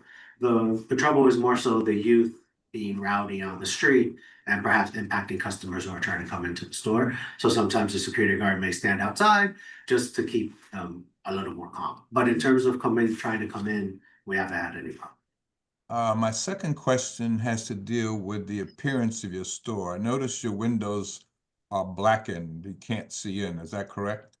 That is correct. Is that legal? That's It's required. part of the stipulated. It's required by OCM.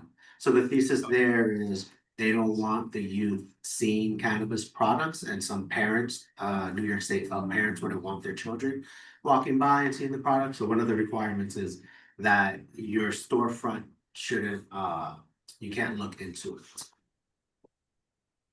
Okay, no, I just noticed the other cannabis stores on 125th and on 145th, you can see into the store. That's why. I think, yeah, so that is a very fair point. I think when I opened, the rule was the rule. They have since in some ways relaxed that rule. But I'm of the mind that I think it's better for the business, like customers like it as well, because for some customers, they like the privacy. And from a security perspective, I find that it adds an extra layer of security in case you do have a bad actor who they can't see into the store. They are less confident to try to come into to maybe do any bad acts. So overall, at first, I was kind of annoyed by it, to be frank. But after operating the business, I'm like, net, I think it's wrong. Okay, I always just wondered about your own safety. If someone is in there, like you said, a bad actor robbing the store, nobody can see from the outside what's going on, and leaves your staff kind of liable. But if you're comfortable with it, then okay, got it. Thank you. Right. Vanessa, do you have a question?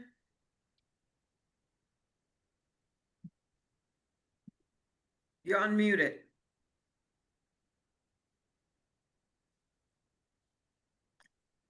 Okay. I think I had a question. You said that you offer delivery, but that's not something new, right? I think that's great. What's your plan for that? How do we jump? Is it gonna be online or So it's through or app? through our website. We do have an app that's in the works, Okay. iOS app. But right now you can go to our website, you can place an order for pickup, or you can place an order for delivery. Oh, nice. So kind of how you pre-order your Starbucks, you walk in, you can grab it.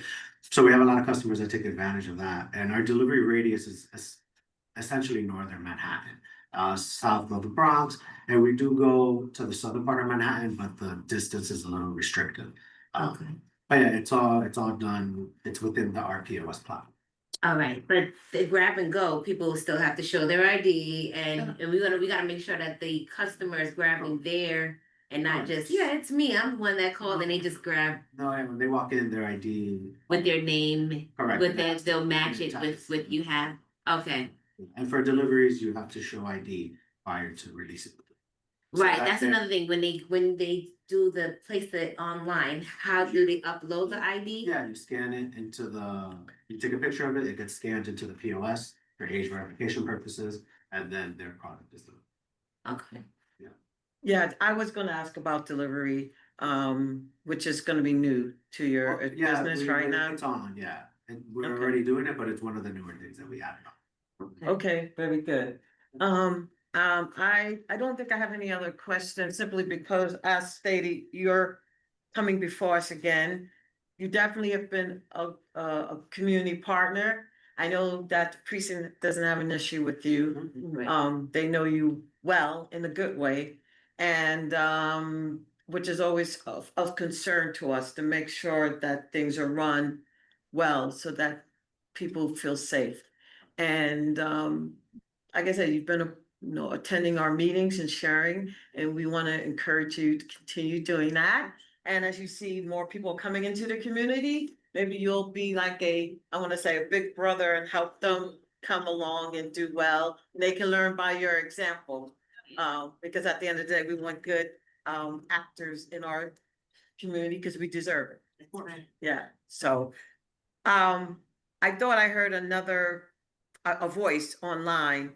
If not, and Vanessa, you're not saying anything, so I wanted to give you the opportunity, but if you don't have any questions, then Leo, we're gonna let you go. Thank you. And thank you for coming out and always being a partner. Thank you for having me. And stay in touch. Yeah. Okay. Yeah. Thank you. You too. Thank you. All right. I know, we'll leave them. Yeah, we should have gotten a heater, but then if they probably needed it next door. Yeah, okay. So that's it. Yeah. All right. So we have 3 entities that have come before us. And I know it's 20 to 9, but I think it might be easier to get this done now while it's fresh than trying to bring people together. Unanimous terms of- consent. Well, okay, unanimous Gotta go consent. through each one of them at least, though. You Yeah, can't- but, so I want, because we have to send in our commentary to OCM to let them know that they met with us, and if we have any concerns or if we're in support, in which, we can say why. So let's start with Don Unlimited Resources. The first gentleman came in. Are we in I guess, support of them establishing the legal dispensary, and if so, why? I think, so I don't know if we should do a show of hands, but are we in unanimous consent for supporting High Caliber establishing their legal dispensary on Broadway, and it's like off of 140th Street? Yes, I'm a yes. I agree. Victor, Vanessa? Yes, I'm a yes. They laid Okay, out so this is, a good plan. and Yeah. Vanessa? Vanessa, are you still, I mean, you're still there, but are you able to hear us?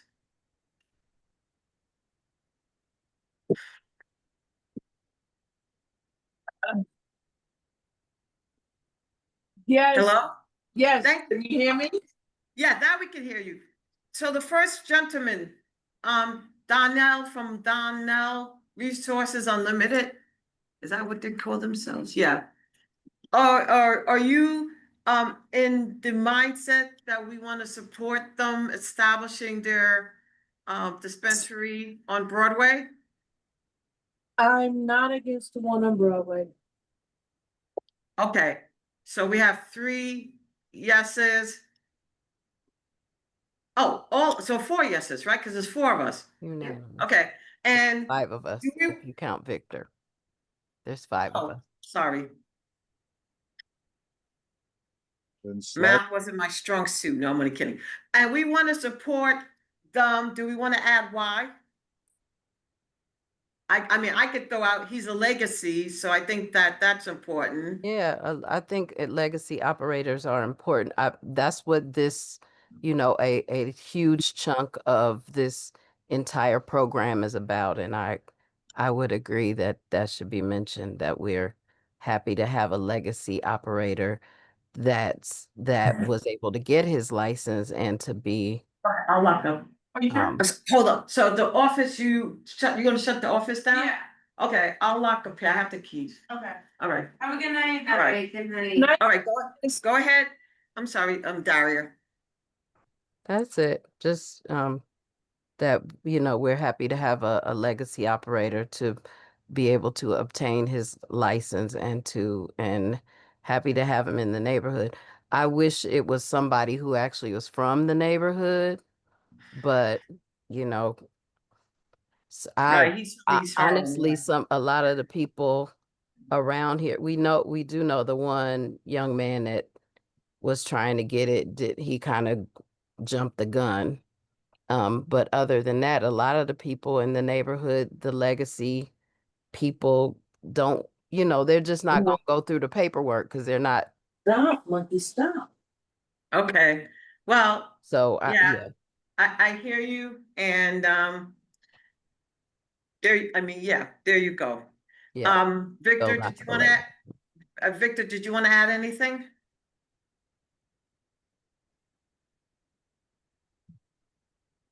Victor? I'm sorry, I stepped away for a moment. Oh, no, I like the part that their legacy, they had a good operational plan. They talked about security. I think they covered all the bases really well. And there's, as I had mentioned to them, there's some illegal dealing going on out there. So maybe this will help quell that. People have somewhere legal to go. I mean, they can go to 145th, but this is even closer. So maybe that'll help as well. But I think the main point that made it was that their legacy. No. Right, so the illegal activity, as you said, on Broadway, around that area, you're right. Maybe it will diminish because you have a legal spot that people can go to. I saw that illegal van, in fact, last night, yesterday, when I was trying to get the picture of this new location, that little white truck was out there. So I think that is a good point to be made. Maybe this will reduce the illegal activity already taking place. Vanessa, did you want to add anything? Yeah, In no, terms- I'm cool with the first one. Right. I respect the fact that he's a legacy and he's trying to do something that's way cool. I agree that yeah, you're from Harlem, but you're not from this area. So my concern would be, are you gonna bring your folks from Spanish Harlem, other areas? How are you gonna engage to make sure folks can not only learn what they need to do to become an employee? How are we gonna advertise that and let people know these are the hoops that they have to jump through? And some way to gauge that if you have 5 employees, at least 2 come from the area, Well, if that's possible. I'm just saying. right, I hear you. I mean, once again, I don't know what the normal protocol for how they reach and recruit people to be employed.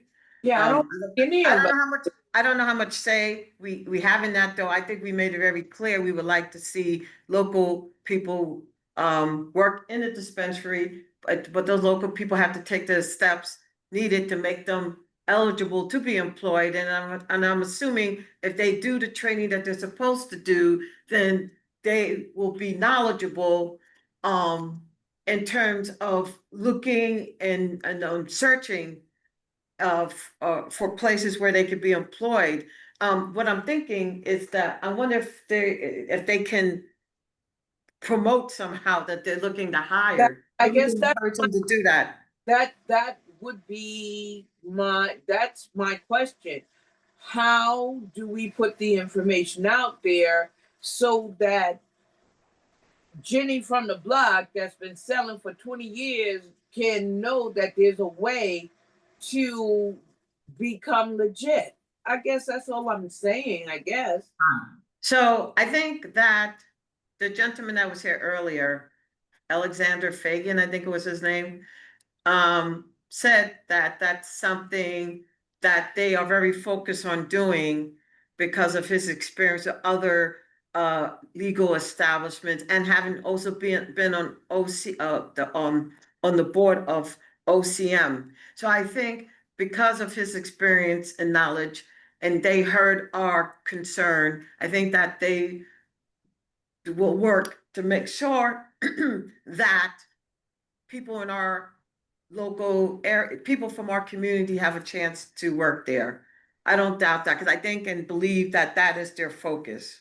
Okay, so last thing I'm gonna say, I'm not saying anything else for the rest of the night.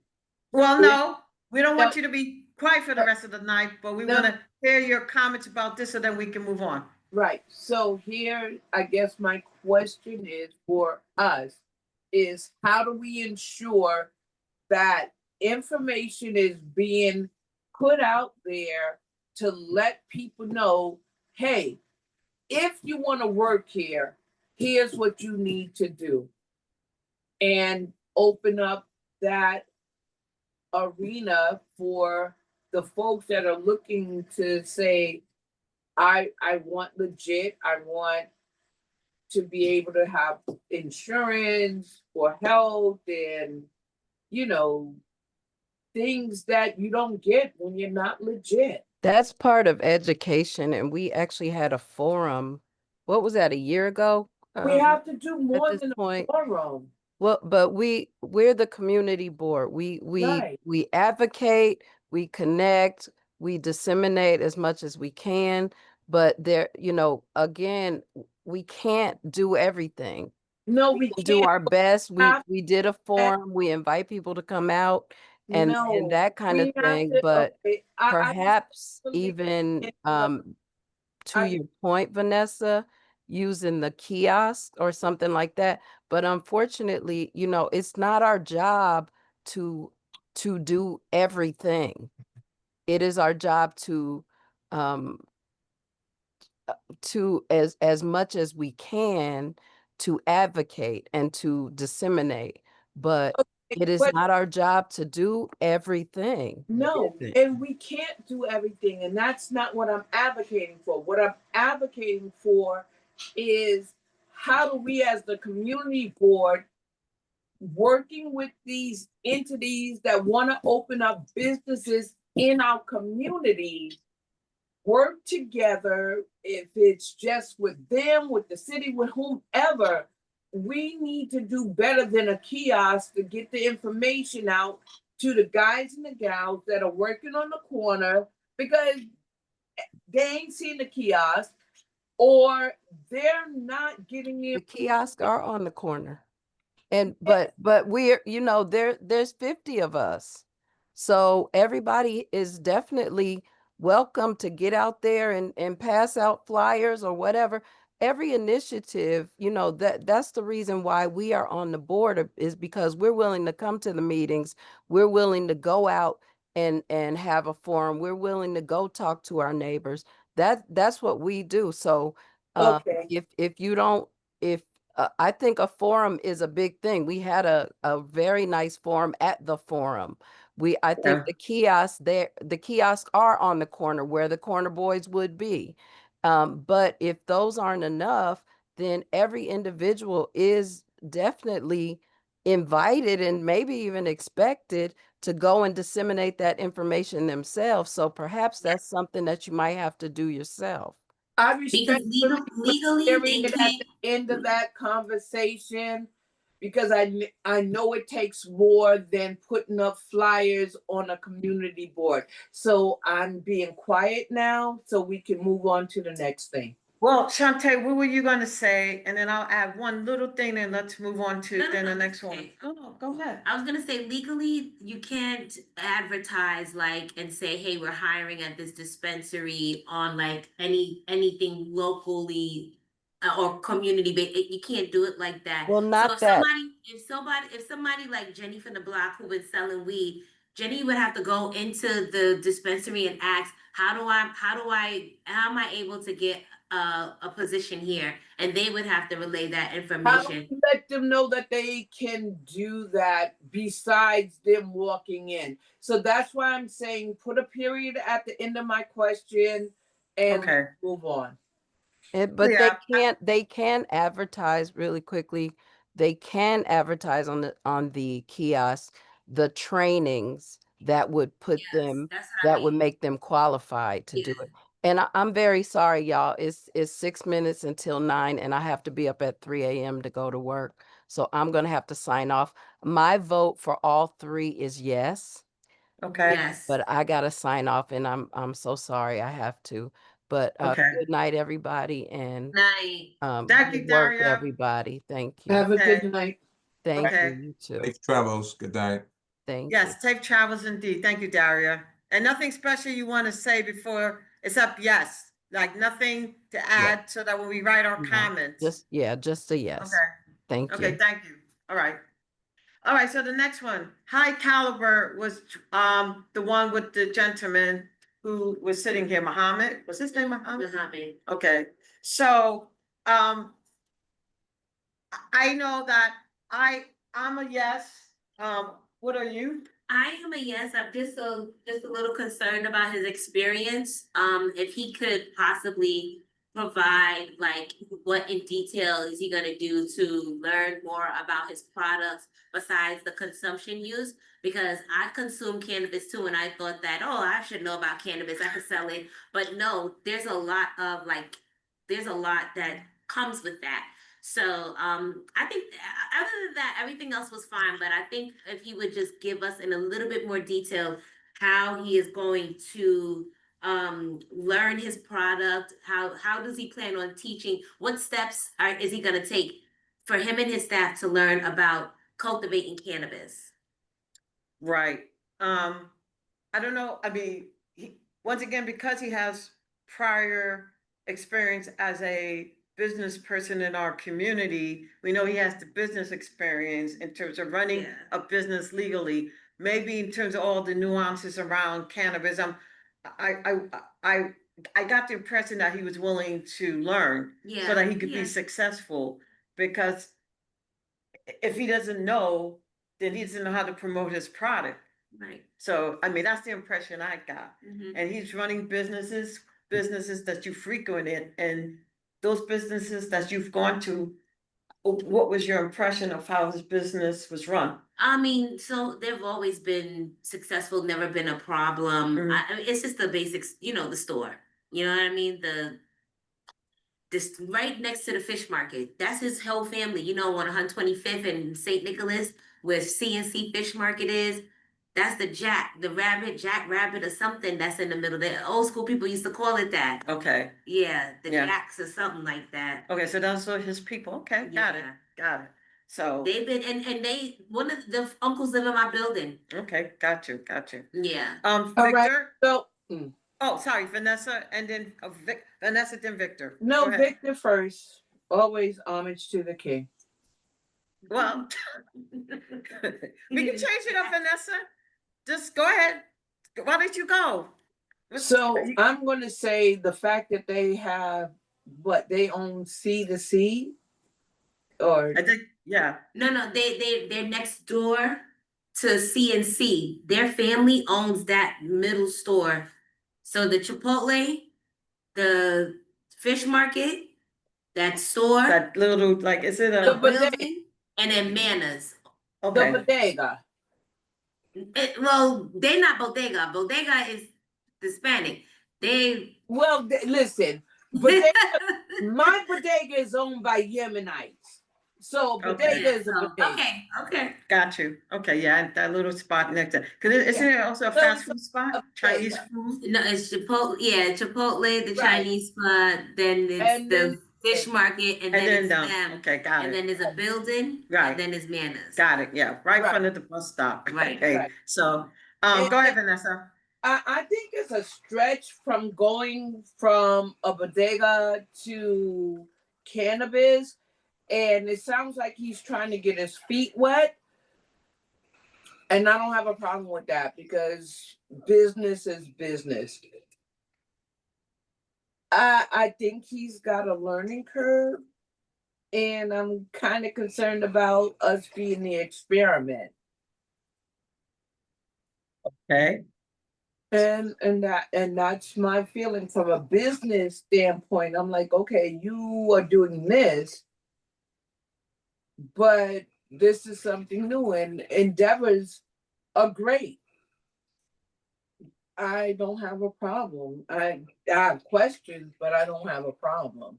So are you in support of him coming into establishing that legal business and, you know, where Devon's fish spot is? You know what? I'm going to go with the majority. I do have concerns. I don't think it's a good place. I have you guys gone in Devon's lately? I haven't gone to Devon's lately, but I'm loyal to the other fish spot. I've been in Devon's. It looks the same to me. Right. And there's Okay. across the street. There's a nightclub. That's how I was like It's confused with the the CD. comedy club, There's a comedy club. Right. My aunt, she does a comedy club. Maria Davis, she does something over there too. Okay. So it's pretty busy over there. It is very busy over there, and that's my concern because there's a senior in that building, and I've seen them. I've seen how they double park. I've seen some of the raucousness. My only concern is I know that space, and I've known that space since I was 10 years old. Mm-hmm. It's a very deep space, and it's a little bit wider if they take everything out and put it back to like where the record store was. But what I'm saying is, in addition to them having to step down into that place, which could be a security issue, my concern is for the senior that I definitely know lives in that building and what the possible riffraff might be and how it would affect the senior. That's it. That's my concern. So I'm like, let me wait until I see a better business plan of what they plan to do. So let me just say no until I see better. Can I ask you something, Vanessa? So what happened with the other seniors for the other applicants? They're seniors where they lived also around them. Why didn't you ask about them? Is it a conflict of interest that there's a specific senior that lives there that you're concerned about? No, here's what happens, and I'm going to be totally honest. we as humans tend to sweep around our own front door. We try to advocate for everybody because that's what our job is and our responsibility is, which is why we raise questions when they're opening their X, Y, and Z. But Devon's is right here on my thoroughfare. And I know that there are seniors there. And I know what after hours drug sales look like here. And I've known it since I was 4 or 5 years old, living at 707 St. Nicholas Avenue, before my parents bought the property on West 149th Street. So I see the change and I see the aging. And I'm saying, what are we going to do to protect them? Because we know what can happen. That's my only concern. And if that's just my concern, put a period at the end and do what we do. What could happen? I'm trying to, is it like? Well, before you ask that question, Victor, did you want to weigh in and add something? I'll wait until, so Vanessa's vote was a no, or it's still? No. Right, okay, so no. So my comment is that we have, I think he put together a good presentation.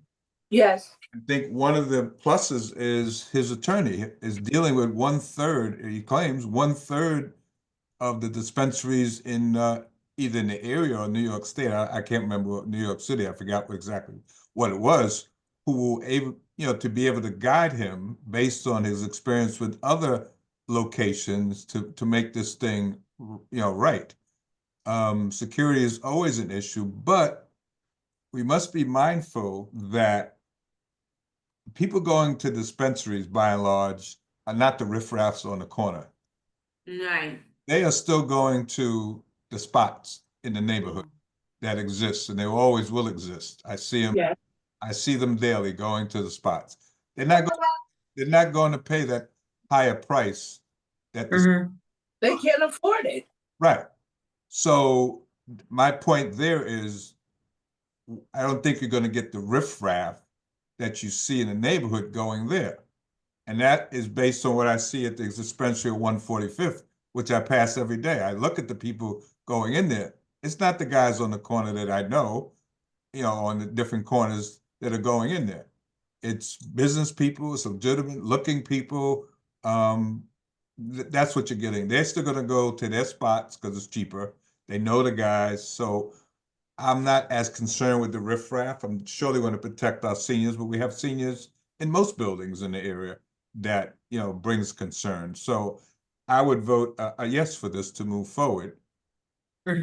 Yeah. Surely keeping an eye on these new places. Correct, and we do, and I'm sure he will now, because he heard that concern. And basically, it is a business, and Devon's is a business, and I'm sure that Devon's has activity as well, and has to be concerned about people congregating. So, in that, No, there's a difference. We would definitely congregate and waiting for our food in front of Devon's. right? Okay, yeah, but but we know it's a different element. I'm going to shut up. We don't want you to shut up, Vanessa, but we hear you. Here, the only thing I need to say is this. Go ahead. First of all, this area is being saturated with legal weed spots. I'm not against it because medicinal is fine with me. I'm good with that. I'm just talking about this small space that doesn't have the influx of traffic like Broadway, where it's always constant. I'm talking about a little space where I know at least one senior lives, that we have to consider their safety and as well as what we're putting there. Right. That's all I'm trying to say. And if I'm the voice for that one senior that lives in that building that doesn't feel comfortable, then let me be that voice. I'm all about business. Okay. But when you think about it, we've got, they're popping up, legal and illegal. What are we doing to make sure that the seniors, and you're right, I didn't say, oh, the seniors on Broadway or da da da da da, because it's such a large, well lit area that maybe they're not concerned or maybe they're used to it. The seniors are used to, is your senior used to the comedy club too? That's across the street? The And then comedy the train club station is next is to it? across the street by a subway, and everything in that little square gets closed down. That club is there 4 nights a week. They don't threaten the seniors. So how would this business threaten the seniors? In what way? I'm trying to understand. What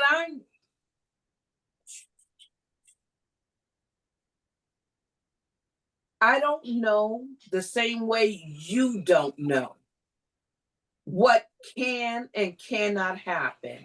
My only concern is, wow, we're putting this. Have you seen the Devon spot? Have you been in there?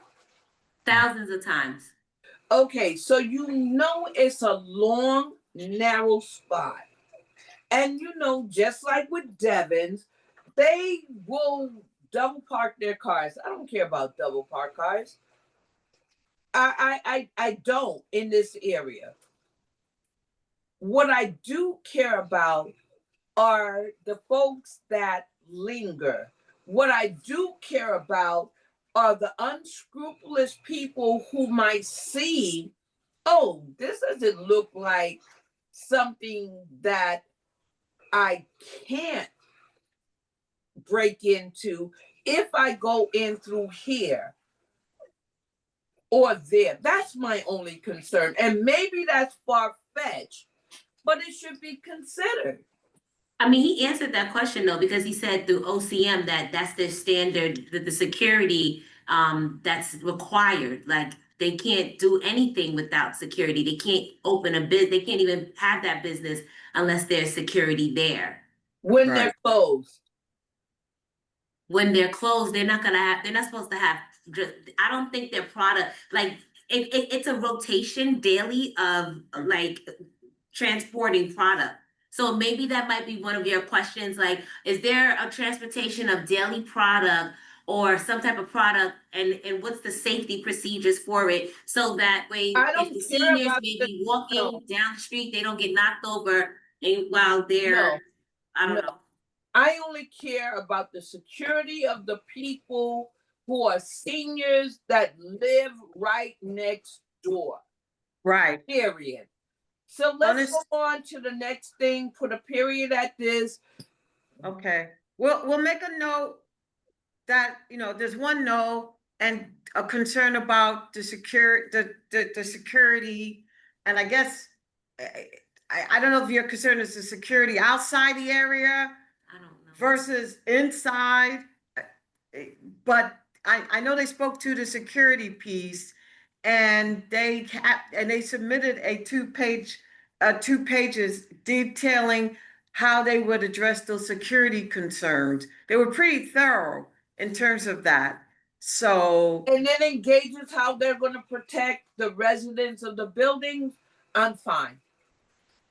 I believe that it does. If you look at that second exhibit that they submitted, Vanessa, they go into a lot of detail around their security, because not only do they have to protect, I mean, they have to protect their employees, and also make people who are going in there feel safe. And especially after dealing with the spot on the corner a few doors down that was illegal and posing as a social club, and they Yeah. got closed down. They You got know, closed down and they right. were supposed to be closed down. That's not my point. They had better community engagement than I'm hearing from right here. So that's why I'm saying put a period at this. My comments are my comments, and they're important. I'm And done. we're acknowledging them, and Yeah. okay, it'll So that's be noted in terms of our comments that we sent back to OCM. Yeah. Okay. I'm done. Okay. So then the last one, which I'm hoping will be quick so that we can close up, is Midnight Moon. And basically they are a renewal. And I would say that they are a yes in terms of being renewed. And I've seen them be nothing but good neighbors, not neighbors, good community partners. We remember when he first came and we kind of railed on him. I can honestly say that. And at that time, I felt he was very considerate. People loud off. Okay, it looks like Victor jumped off, which I wanted to hear his comment. But anyway, Midnight Moon, we put him through the ringer. He's still here, and he's definitely engaged in the community in terms of coming and participating in our meetings. So, I mean, I would support his renewal and look forward to working with him. I second, I agree. I don't know how much you've engaged with him, Vanessa, but every time we've had a meeting, he's been here. Yeah, no, I'm good. Listen, I don't want to be the fly in the ointment. I just want to express my opinion, and I'm sorry I'm kind of all over the place because I'm trying to deal with my plumbing. Yeah, understood. So we don't want to keep you much longer. Are you okay with Midnight Moon being renewed? Yeah. Okay, so we have you as a yes. All right, and I guess I'll ask Victor what his comments were, but I think Victor was a yes as well. Okay, so what we're gonna do is wrap up. Thank you for your participation, and we're gonna end this meeting. I make a motion that we end this meeting at 9:14. I second. Will somebody second? Second. Okay, very good.